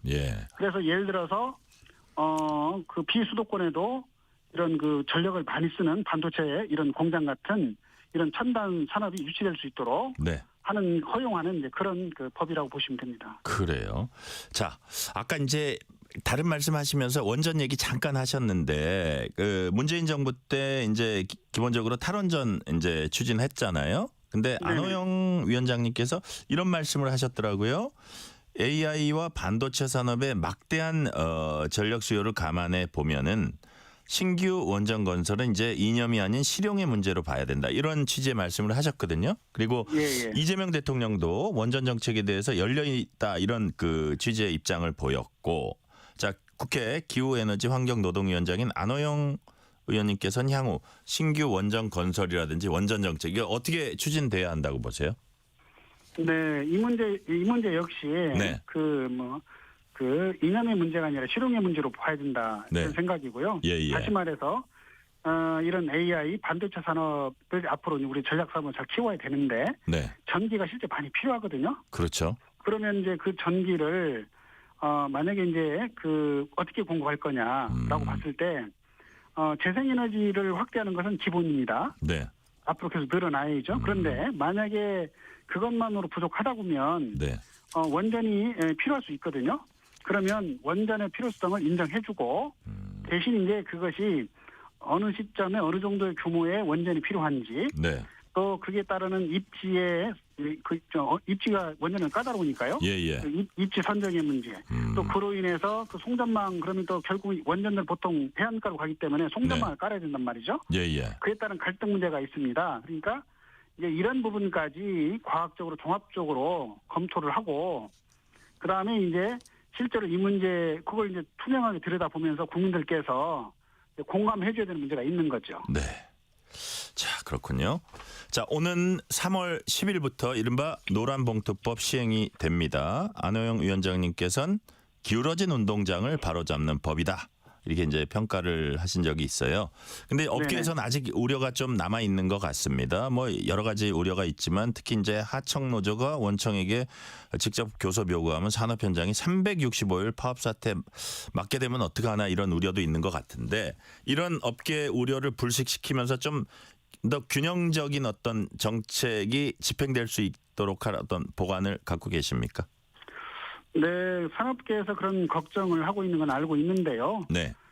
제가 봤을 때는 아마도 네. 그 실제로 시행해 보면 혼란이 아니라 오히려 균형이 회복이 되면서 이런 노사 관계가 안정되는 그런 계기가 될 거다. 저는 그렇게 봅니다. 왜냐하면은 그동안 그 노사 관계가 보면은 법과 관행이 사용자에게 지나치게 유리하게 네. 형성돼 있었거든요. 네네. 요걸 바로잡자는 거고요. 예를 들어서 원하청 관계에서 보면 네네. 사용자가 실질적으로는 하청 노동자에 대해서 그 근로 조건을 실질적으로 지배를 하면서도 네. 실제는 교섭 상대자로서 인정을 안 받았거든요. 네네. 네, 그런데 이제 앞으로는 그 교섭 상대자로서 인정을 받고 교섭을 책임지고 해라. 네. 이런 거고요. 또 손해배상 청구를 할 때도 이게 이제 노사관계를 위축하기 위해서 과도하게 손해배상 청구하고 그다음에 가압류를 허용하는 이런 식으로 해왔죠. 네. 앞으로는 이제 그런 부분들을 제한을 하겠다는 것이고요. 네. 그렇다고 해서 뭐 불법 파업이나 이런 것들을 면책하거나 그런 취지는 아닙니다. 그런 취지고 그리고 이제 실제로 그러면 아마 걱정하는 게 이게 그 실질적 지배라고 하는 개념이 좀 추상적인 개념이다 보니까 그래서 혼란이 있지 않을까 네네. 이런 걱정인데요. 그런데 이 실질적 지배라고 하는 것은 이미 법원에서 그 재판하면서 판례로 이렇게 축적되어 있는 기준이 있습니다. 네. 그래서 이 기준대로 현재 입법이 된 것이고 그래서 앞으로 정부하고 또 노동자, 사용자, 전문가가 함께 이런 판례하고 또 현장의 여러 가지 상황들을 종합해가지고 이 구체적인 그 적용 기준을 마련한다고 한다면 이런 해석의 차이로 인한 혼란이나 이런 것들이 충분히 조정될 수 있다. 저는 그렇게 봅니다. 네, 머지않아서 이게 안정화되고 정착될 것이다라는 취지의 말씀이시네요. 네네네. 자, 정년 연장 문제도 뜨거운 감자입니다. 노동계는 정년 연장 약속을 지켜라. 면서 어떻게 보면 이재명 정부에게 청구서 내밀고 있고요. 민주당 정년 연장 특위도 이달 새해 첫 회의 열 예정이라고 해요. 이게 이제 청년 실업 문제하고 무관하지 않기 때문에 사실 그렇게 간단한 문제가 아닌데 앞으로 이 논의는 어떻게 진행될 것이며, 자, 정년 연장이 실제로 시행되는 어떤 목표 시점 같은 게 있습니까? 네, 이 정년 연장 문제는요. 사실은 노동계의 요구뿐만 아니라 이미 우리 사회가 이제 고령화 사회, 초고령화 사회로 들어갔기 때문에 국가적으로 해결해야 되는 그런 과제입니다. 네네. 제가 이제 오늘 오전에도 김동명 한국노총 위원장을 오늘 좀 만나서 여러 가지 얘기를 좀 나눴는데요. 노동계가 그 이재명 정부가 대통령 선거 때 약속한 정년 연장을 반드시 지켜야 된다. 그런 입장을 매우 강하게 갖고 있는 것도 사실입니다. 그래서 이제 우리 민주당에서는 정년 연장 특별위원회가 있어서 앞으로 이제 그 논의를 이제 본격화할 것이다. 이렇게 보시면 될 것 같고요. 다만 이 정년 연장이라고 하는 것이 단순하게 나이를 늘리는 문제가 아니고 그러면 이제 고령층 같은 경우에 정년이 연장이 되면 일자리를 어떻게 설계할 거냐, 직무를 그대로 할 거냐. 그리고 그런 문제, 그 다음에 청년 고용과 무관하지 않기 때문에 이 청년 고용의 대책은 또 어떻게 할 거냐, 그 다음에 이런 그 직무라든가 능력에 따라서 또 임금 체계 부분 또 어떻게 할 거냐, 이런 문제들을 통합적으로 좀 논의가 필요하죠. 지금 이제 정년연당 측에서 그간 논의됐던 내용들을 보면 네네. 단계적으로 1년씩 이렇게 그 정년연장 기준을 늘려가는 단계적 접근 방법들을 현재 논의를 하고 있는데 네. 어쨌든 종합적으로 현재 좀 검토 중에 있고요. 네네. 제가 봤을 때는 그래서 이런 사정들을 다 고려해서 정부하고 또 노동계하고 국회가 네. 머리를 맞대고 이렇게 그 사회적 합의를 만들어 간다면은 네. 이 정년 연장 문제를 갈등이 아니라 네. 이런 세대 간의 일자리 구조를 재설계하는 그런 전환점으로 좀 만들어가야 되지 않을까 이렇게 생각합니다. 그래요. 정부, 노동계, 국회 말씀하셨는데 이게 아마 업계도 좀 긴밀하게 자신들 의견을 지금 좀 낼 수 그렇죠. 있는 구조가 됐으면 좋겠어요. 네네, 당연히 그렇게 해야죠. 네네. 자, 어쨌든 뭐 잘 워낙 뭐 중요한 문제기도 하고 쉽지 않은 문제인데 이 부분 잘 어떻게 그 해법을 찾아봤으면 좋겠다는 생각도 들고요. 자, 위원장님, 그 우리가 지난번에 이제 국정감사 때도 보고 그 이후에 이제 국회에서 이제 벌어진 일들 중에 쿠팡의 국민 무시, 국회 무시 여기에 대해서 이제 많은 국민들이 좀 놀라기도 하고 좀 분노하기도 하고 그랬던 것 같아요. 그래서 여러 가지 이제 문제점이 있고 했는데 그 열악한 근무 실태랄까 이런 부분도 이제 도마 위에 올랐었잖아요. 그래서 그렇습니다. 이게 이제 그 고용노동부 차원, 정부 차원에서도 어떤 대응 방안 마련하겠습니다만 국회 상임위 차원에서 기후에너지환경노동위원회가 되겠죠. 여기에 대해서 네네. 조금 어떤 대응 방안이랄까 이거는 진짜 어떤 거의 독점에 가까운 기업이 어떤 노동 부분이나 환경 부분이나 이런 부분에 대해서 미흡할 때 우리가 어떻게 대처해야 되나 이게 하나의 뭐 사례가 또 될 것 같고 중요한 그 어떤 교훈도 될 것 같은데 좀 대응 방안 같은 거는 조금 마련하고 계십니까? 네, 쿠팡 문제에 관련해서는 네. 여러 가지 문제가 있죠. 그러니까 노동과 관련해서 산업 안전의 문제, 네. 또 지난번에 이제 개인정보 유출에 따른 이제 그런 문제, 그러니까요. 또 공정한 거래에 관련된 문제, 다양한 문제가 있고 그 문제는 그야말로 사회적 책임이 네. 파장이 큰 그런 사안들이기 때문에 네. 쿠팡이 그야말로 이 사회적 책임을 지고 이 문제에 대해서 응당 나서야 함에도 불구하고 네. 사실은 제일 책임자가 뒷짐을 지고 있는 이런 상황이어서 네네. 우리 국민들도 실망하고 국회로서도 용납하기 어려운 상황입니다. 네네. 그래서 이제 그 국정조사 국회 차원에서 이제 국정조사를 하기로 네네. 국정조사 특위를 구성해서 국정조사를 할 예정이고요. 네네. 그다음에 이제 우리 환경노동위원회 입장에서도 거기에 당연히 또 참여해서 그 노동 분야 관련해 가지고 그 여러 가지 노동과 관련된 그 현안들이 있었거든요. 예예. 그래서 이제 그런 문제들을 좀 그 따져봐야 된다고 생각합니다. 그리고 네. 이제 우리 또 상임위 차원에서도 그 과로로 인한 그 산재로 연결되는 부분들을 막고 그리고 이제 그 고용 안정과 관련해서도 그 해고에 관련된 거, 퇴직금에 관련된 이런 이슈들이 있어서 예예. 그런 문제들을 하나씩 짚어서 문제점들을 확인하고 개선해 나갈 수 있도록 요구하려고 합니다. 네. 오늘 말씀은 여기까지 듣겠습니다. 지금까지 국회 기후에너지환경노동위원장인 민주당 안호영 의원이었습니다. 의원님 오늘 말씀 감사합니다. 네, 고맙습니다. 편지 왔습니다. 퇴근길 지친 당신에게 힘이 되는 뉴스를 전해드립니다. 매일 저녁 당신과 함께 읽는 세상 이야기. KBS 1라디오 뉴스레터 K.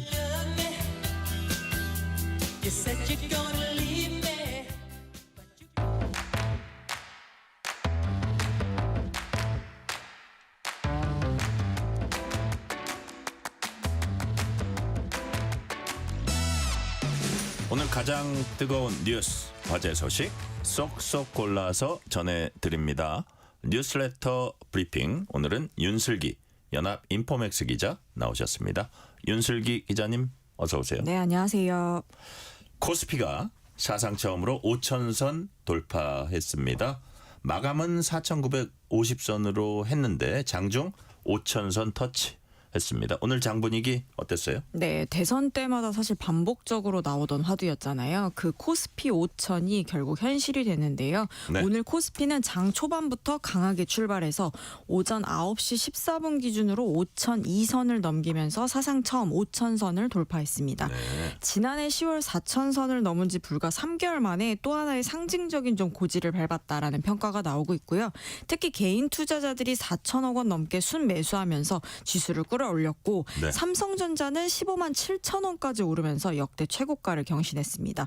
뿐만 아니라 SK하이닉스, 현대자동차 나란히 신고가를 새로 썼고요. 전기전자, 증권, 운송창고 같은 경기 민감 업종들이 강세를 보이면서 지수 전반에 힘을 실어주는 모습입니다. 네, 오늘 주가 상승 요인이 뭔지 미국발 호재였어요? 네, 핵심 촉발 요인이 미국발 호재였다라는 평가인데요. 네. 트럼프 대통령이 유럽 8개국에 부과하기로 했던 관세를 철회하겠다라고 밝히면서 글로벌 무역 갈등이 한 발 누그러졌습니다. 네. 여기에 그린란드 병합 문제와 관련해서도 무력은 사용하지 않겠다라고 발언하면서 지정학적인 긴장도 완화됐고요. 이 여파로 간밤 뉴욕 증시가 일제히 상승했는데 네. 엔비디아와 마이크론 급등으로 반도체 지수가 크게 뛰었습니다.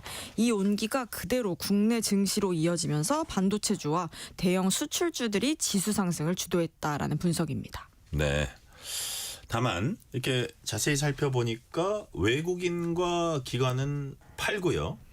개인만 사고 있습니다. 지금 상황이. 그렇다면 이 5,000피 랠리가 얼마나 더 갈 수 있다고 지금 시장에서 전망이 나오고 있습니까? 네, 말씀하신 부분이 지금 시장의 가장 중요한 포인트인데요. 네. 오늘 상승이 말씀하신 대로 개인 투자자 주도로 만들어졌고 외국인과 기관은 여전히 순매도 기조를 유지하고 있습니다. 그러니까 분위기는 좋은데 아직 글로벌 자금이 본격적으로 들어오는 장이다라고 보긴 이른 상황입니다. 다만 긍정적인 건 미국과 유럽이 강대강 국면에서 협상 모드로 전환했고 반도체 업황 회복 기대 그리고 환율 하락까지 맞물렸다는 점인데요. 결국 5,000피가 일시적 이벤트로 끝날지 새로운 박스권의 출발점이 될지는 외국인 수급이 언제 돌아오느냐 그리고 미국의 관세 정책이 실제로 얼마나 완화되느냐에 달려있다라고 볼 수 있겠습니다. 네. 해외 주식으로 돈을 벌고 양도소득세 신고한 사람이 처음으로 50만 명을 넘어섰다. 이런 건데 이게 정말 많이 는 거죠? 네, 맞습니다. 말 그대로 폭증했다라고 볼 수 있는데요. 네. 2024년 귀속 해외 주식 양도소득세 신고 인원이 52만 3천 명을 넘었습니다. 이게 2023년보다 2.5배 늘어나면서 사상 처음으로 50만 명 선을 돌파한 건데요.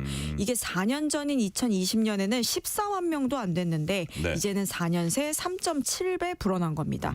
신고 대상은 해외 주식을 팔아 250만 원 넘게 번 투자자들인데 이만큼 사람이 몰렸다는 건 해외 주식이 사실상 국민 재테크 수단이 됐다라는 걸 보여주는 지표다라고 볼 수 있겠습니다. 네, 지금 윤 기자가 얘기한 뭐 해외 주식의 상당 부분, 상당한 비율이 미국 주식 아닌가 싶은 생각이 드는데 이런 그 서학개미의 폭증 있잖아요. 이게 역시 미국 증시가 그만큼 좋았다. 이런 얘기로 해석할 수 있는 거죠. 네, 맞습니다. 가장 큰 이유가 미국 증시 활황인데요. 지난해 S&P 500 지수가 23%, 나스닥은 28% 넘게 올랐는데 같은 기간 코스피가 10% 가까이 떨어졌고요. 코스닥도 하락했습니다. 그러다 보니까 자연스럽게 국내보다 해외가 낫다라는 인식이 더 강해졌고 실제로 미국 주식 보관액도 2022년엔 442억 달러에서 2023년엔 680억 달러, 네. 2024년엔 1,100억 달러를 넘기면서 폭발적으로 늘었습니다. 수익성도 크게 개선되면서 작년에 신고된 총 양도 차익이 14조 원을 넘었고요. 그래요. 이게 1인당 평균 차익도 2,800만 원꼴로 역대 최고 수준을 기록했습니다. 돈 많이 벌었네요. 자, 평균이 2,800만 원이다. 자, 정부도 서학개미들을 국내로 돌려 세우려는 그런 대책을 추진하고 있습니다. 어떤 대책이 있는지 또 그런 대책들이 얼마나 효과가 있을 걸로 보고 계세요? 네, 정부는 이른바 국내 시장 복귀 계좌라고 RIA 도입을 추진하고 있는데요. 네. 해외 주식을 팔고 그 돈을 국내 증시에 다시 투자하면 해외 주식 양도소득세를 공제해주는 제도입니다.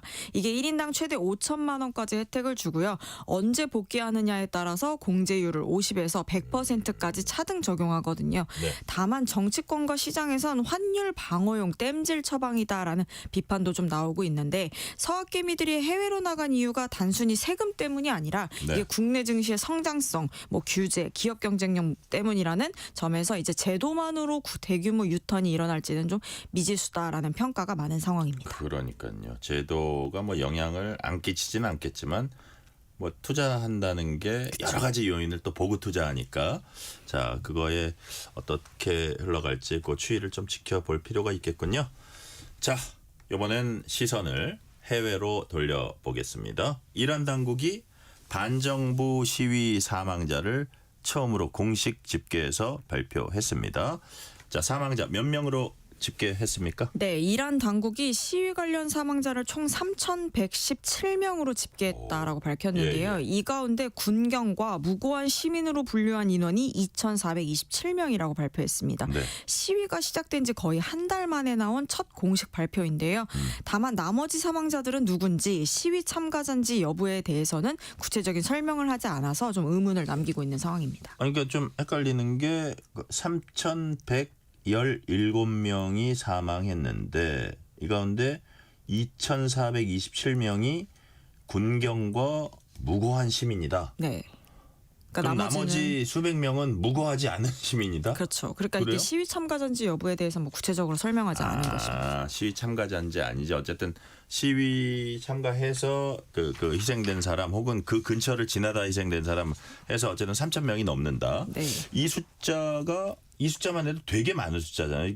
이게 죽은 사람 숫자란 말이에요. 희생자라는 게. 자 그렇다면 정부가 발표한 희생자 수 그런데도 불구하고 외부 인권단체들이 내놓은 수치하고는 차이가 많이 나고 있죠. 네, 격차가 상당한데요. 네. 미국 기반의 인권단체인 HRANA는 시위 참가자만 4,250명 넘게 숨졌고 네. 전체 사망자는 4,500명 이상이다라고 발표를 했고요.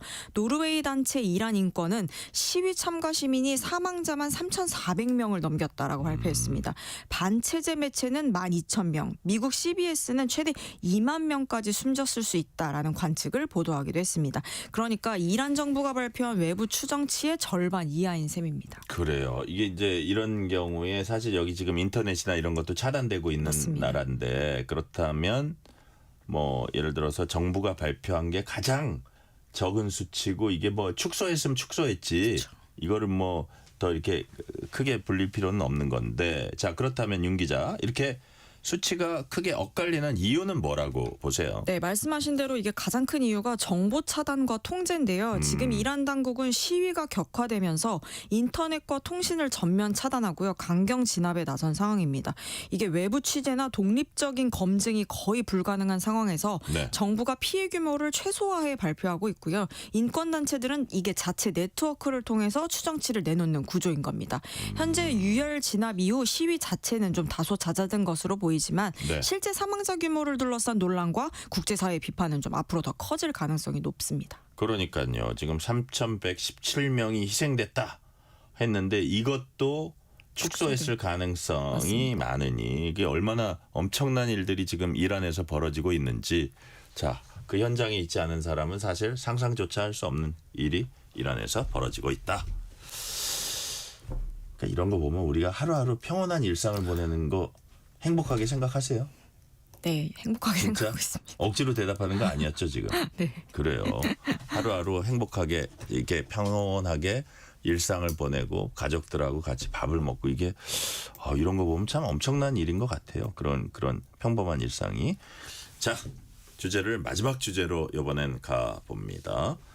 교사 폭행이나 성희롱 같은 이런 교권 침해 사건이 교단에서 이제 잇따르고 있습니다. 교육당국이 드디어 교권 보호 방안을 새로 내놨다고 하는데 어떤 내용입니까? 네, 교육부가 이재명 정부 들어서 처음으로 교권 보호 대책을 발표했는데요. 네. 가장 큰 변화는 중대한 교권 침해가 발생하면 교육감이 직접 고발하도록 교권보호위원회가 권고한다라는 점. 교육감이 직접 고발. 맞습니다. 네. 폭행이나 성희롱, 음란물 유통 같은 사건이 대상인데요. 네. 그동안 고발 권한이 있어도 실제로는 거의 쓰이지 않았다라는 비판이 컸는데 앞으로는 이 고발 고발 절차를 매뉴얼에 담아 실질적으로 고발이 이루어지겠다라는 겁니다. 또 학교장이 악성 민원인에게 침해 행위 중지, 퇴거 요청, 출입 제한 같은 긴급 조치를 할 수 있게 되고요.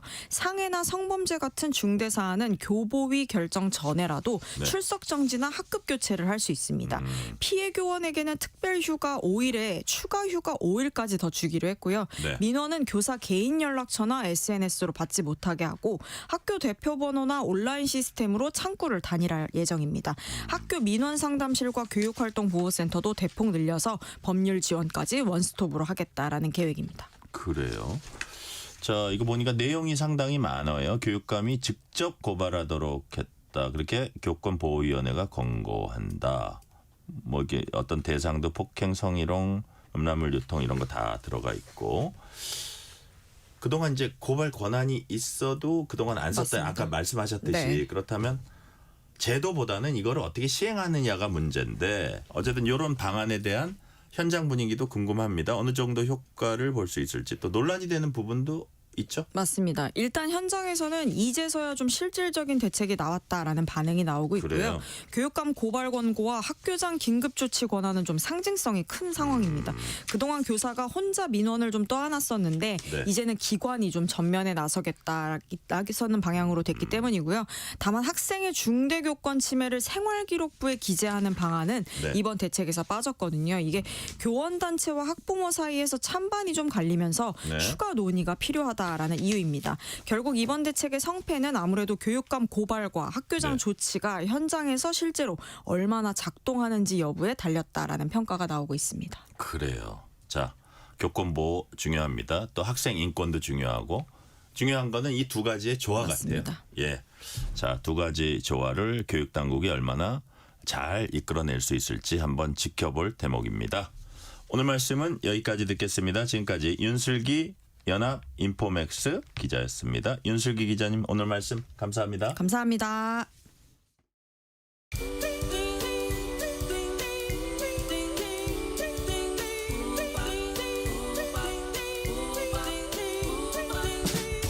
오늘 하루 뉴스를 정리해주는 다정한 편지 한 통.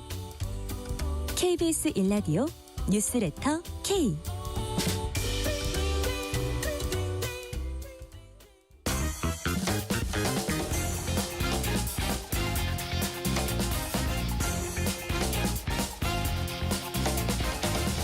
한 주 스포츠 소식 전해드립니다. 스포츠는 완수. 이번 주 스포츠 뉴스 KBS 김한수 기자와 완수해보겠습니다. 김한수 기자 어서 오세요. 네, 안녕하세요. 오는 3월 야구 국가대항전 월드 베이스볼 클래식이 열립니다.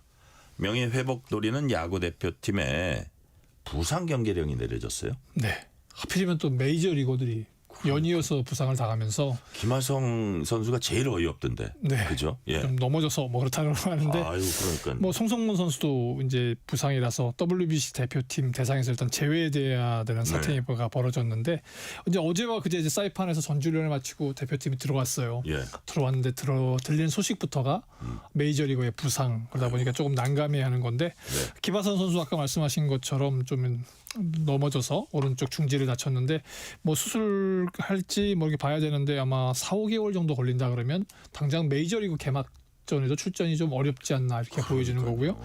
뭐 지난해 굉장히 부상 때문에 고생을 많이 했었잖아요. 회복하면서. 근데 올해도 그럴 것 같고 또 WBC 출전이냐 소속팀 적응이냐를 놓고 고민하던 송성문 선수도 결국은 이제 몸에 부상이 있는 것으로 밝혀져서 뭐 4주 정도 걸릴 거다 이런데 일부에서는 4주 갖고는 안 되고 최대한 12주 정도 재활 치료가 필요해 보이는 부분이다. 근데 보면 사실 경기도 중요한데 또 선수들의 부상 중요하잖아요. 그러다 보니까 KBO는 서둘러서 김하성하고 송성문을 WBC 이제 그 대상에서 제외를 시켰습니다. 아유, 예. 그러다 보니까 이제 유격수 자원하고 3루수 자원, 그러니까 내야가 비교되잖아요. 네. 뭐 NC의 김주원 선수라든가 기아의 김도영 선수가 돌아오기는 했는데 이 선수 입장에서도 메이저리그 선배들한테 배울 수 있는 절호의 기회였는데 그걸 날려버렸잖아요. 그게 좀 아쉽고요. 다음 달에 이제 우리 대표팀 이제 2차 훈련을 오키나와에서 하게 되는데 뭐 그때까지 이 선수들이 좀 회복을 하고 또 새로운 선수들을 발굴해서 내야를 좀 강화했으면 하는 바람이고 뭐 일단 그 메이저리그에 뛰고 있는 휴스턴의 내야수 위트컴 선수가 이제 2루와 3루를 쓸 수 있기 때문에 유격수 자원만 잘 보강한다고 한다면 내야에 부족은 없어 보이고요.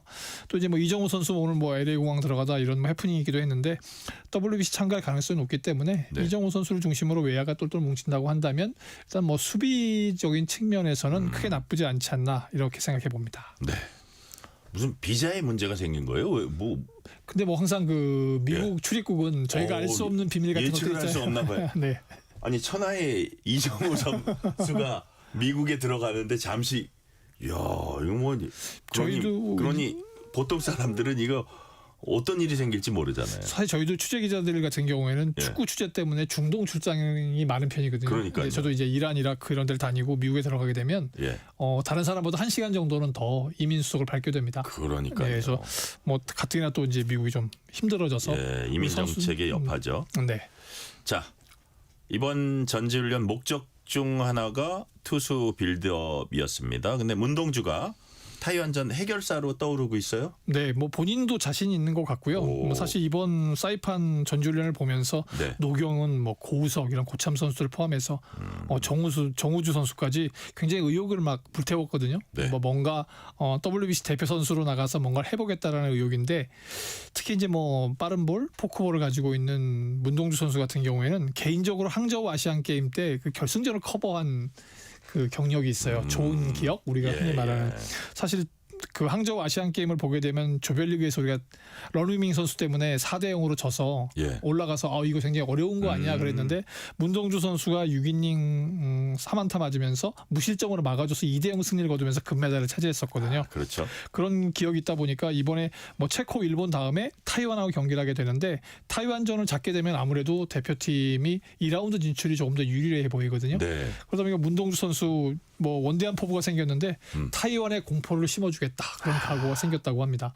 아무래도 아까 말씀드렸던 그 항저우 아시안 게임의 좋은 기억이고 본인은 내친 김에 이거 잘해보고 미국 야구장 가서 마운드 한번 밟아본 다음에 나도 메이저리그 한번 꿈꿔보고 싶다 이런 그 복선이 깔려 있는 것 같아서 전체적으로 공빠르기도 좋고 또 우리 보통 2003년생들 황금 세대라고 하는데 김도영, 안현민과 함께 뭐 문동주 선수가 해준다고 한다면 아까 이제 저희가 메이저리그 부상으로 좀 전력 누수가 생겼다 그러는데 더 많은 선수들이 메이저리그에서 활약할 수 있는 계기도 될 수 있을 것 같고요.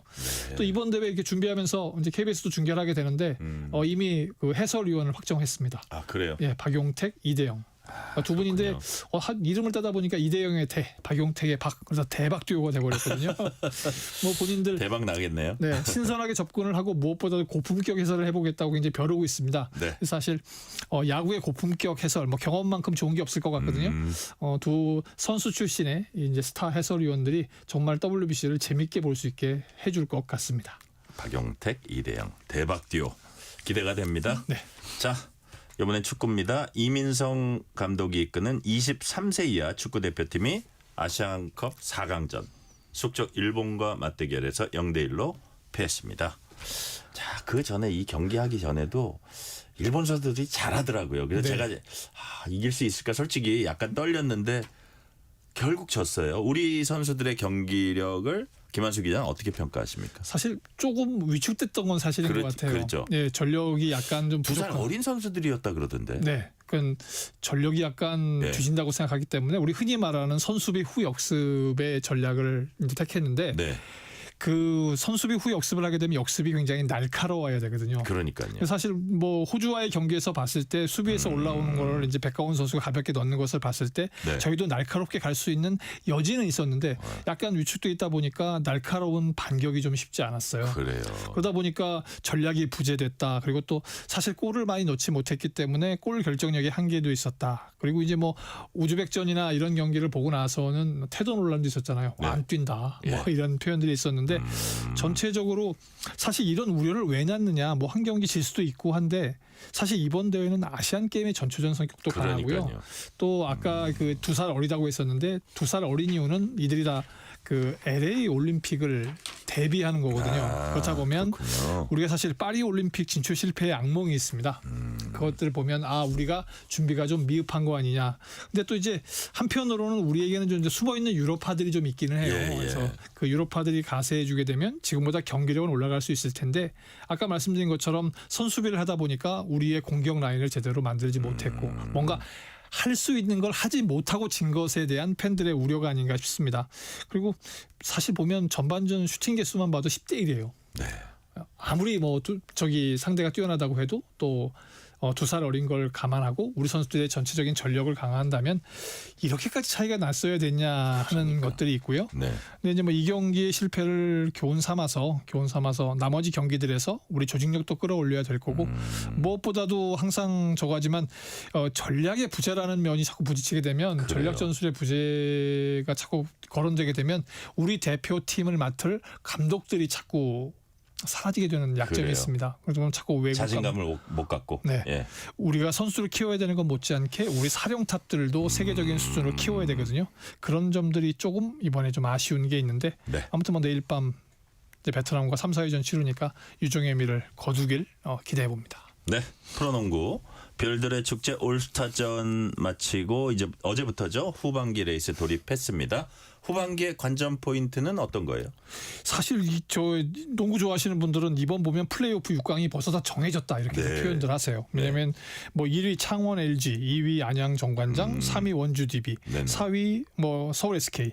여기까지는 4위까지는 굉장히 공고하거든요. 근데 5위 부산 KCC, 6위 수원 KT 여기까지가 5할 승부를 하고 있습니다. 그러니까 전체적으로 승률이 좋다는 얘기고 나머지 7위부터 10위까지는 조금 전력의 공백이 크다 이렇게 보여지는데 전체적으로 보게 되면 이렇게 굳어져 버리면 너무나 재미가 없어질 것 같은 느낌이 있거든요. 근데 어제 경기 보니까 3위 DB가 5위 부산 KCC를 99대 74로 잡았고요. 2위 정관장이 6위 KT를 또 73대 62로 잡았어요. 반전이 없는 상황이 빚어질 수 있는데 근데 그나마 이제 게임 체인저라고 해야 될까요? 거기에 강력한 우승 후보인 5위 KCC가 많은 이제 부상 공백이 메워지게 됩니다. 일단 허운 형제가 돌아오게 되고요.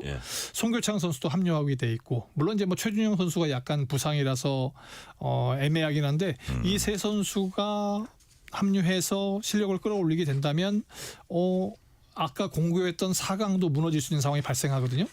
그렇게 되면 우승 후보인 KCC의 반격을 통해서 전체적인 프로농구판이 한번 재편될 수 있지 않나 이렇게 보여지고 또 이제 가드 문제 때문에 굉장히 이제 고심하고 있는 6위 KT 같은 경우에는 백전 노장인 김선영 선수가 곧 복귀를 합니다.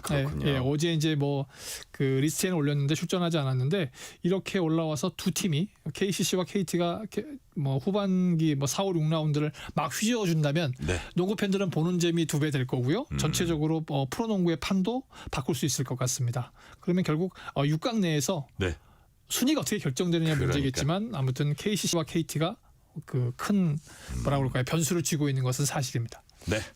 소노의 강지훈이 다재다능 센터로 주목받고 있습니다. 알고 보니 강을준 전 감독의 아들입니다.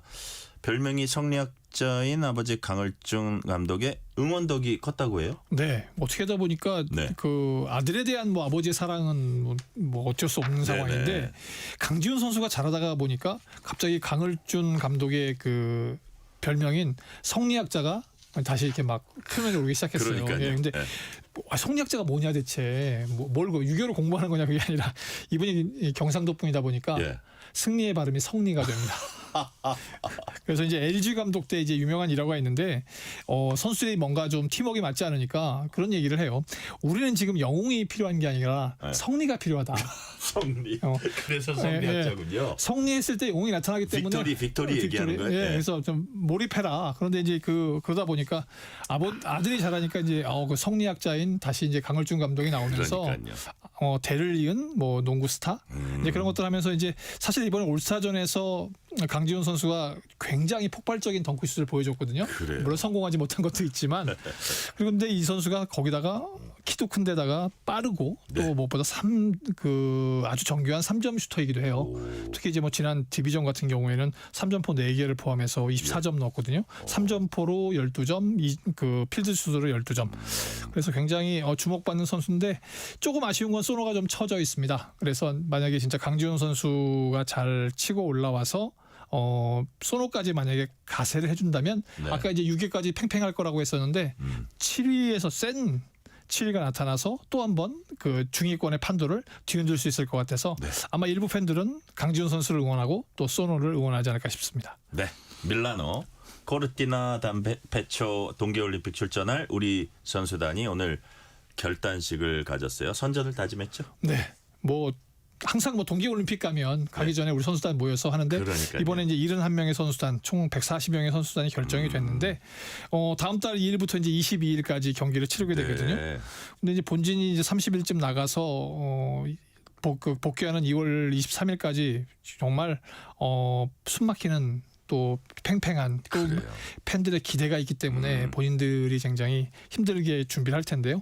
가장 뭐 메달 유력한 종목 역시 쇼트트랙이죠. 그렇죠. 네, 뭐 여자 대표팀 같은 경우에는 최민정 선수가 있습니다. 이미 뭐 2번 지난 평창하고 베이징 대회에서 금메달을 땄고 참 대단하다고 봐요. 최민정 선수. 이미 금메달이 3개이기 때문에 하나만 더 따게 되면 전희경 선수와 함께 최다 금메달 타이를 이루게 되고요. 네. 근데 이 남자 팀은 좀 약하지 않냐 그런데 임종원이라고 한 젊은 피가 있습니다. 그래요. 네, 이제 월드컵 시리즈를 통해서 굉장히 성장해 온 선수인데 물론 이제 둘 다 만만치 않은 게 이탈리아라고 하는 그곳이 유럽의 이탈리아, 네덜란드 이런 나라들이 쇼트트랙이 강한 데다가 사실상 거의 홈그라운드예요. 그런 홈터스가 있을 것으로 보이고 또 이제 가장 강력한 라이벌 중국에서 이제 우리가 말하는 임효준 선수를 포함한 중국의 견제가 심상치 않은 상황인데 과연 우리가 얼마나 메달을 따낼 것인가 이것도 관전 포인트고요. 근데 뭐 최민정 선수나 임종원 선수가 있으면 쇼트트랙 지금 생각하기에 금메달 2개라고 하거든요. 2개는 충분히 따지 않을까 싶습니다. 그래요. 그리고 다음에는 스피드 스케이팅인데 뭐 김민선 선수, 이나연 선수가 굉장히 선전하고 있기 때문에 이번에는 메달을 살짝 기대해봐도 이상화 선수 이후에 여자 500m나 1000m에서 메달을 살짝 기대해봐도 좋을 것 같습니다. 그래요. 김민선 선수 워낙 베테랑이고 이나연 선수도 아주 피지컬도 좋고 힘이 좋더라고요. 자, 끝으로 이번 주말 어떤 경기 챙겨봐야 되겠습니까? 네, 아까 이제 뭐 많은 팬들의 실망도 하셨지만 미워도 다시 한 번입니다. 축구. 23세 이하 축구 대표팀이 베트남과 3, 4회전 하거든요. 공수에 걸쳐서 많은 숙제를 안고 있고 아까 감독의 전략 부재 등 우리가 해결해야 할 것이 많은데 이번에 어떻게 해결하는지 또 우리가 설마 김상식 감독 우리 너무 잘 알잖아요. 우리를 잘하는 감독한테 어떻게 대비하는지 이런 것도 보시면 아시안 게임과 LA 올림픽에 대한 가능성도 점쳐보실 수 있을 것 같습니다. 네, 여기까지 듣겠습니다. 지금까지 김한수 KBS 기자였습니다. 오늘 말씀 감사합니다. 오늘 뉴스레터 K는 여기까지입니다. 커피 쿠폰 당첨자 명단은 뉴스레터 K 홈페이지 확인해 주시고요. 오늘 끝곡으로는 휘트니 휴스턴의 가장 큰 사랑 Greatest Love of All 듣겠습니다. 오늘도 함께해 주신 청취자 여러분 진심으로 감사드립니다. 지금까지 뉴스레터 K 전종철입니다.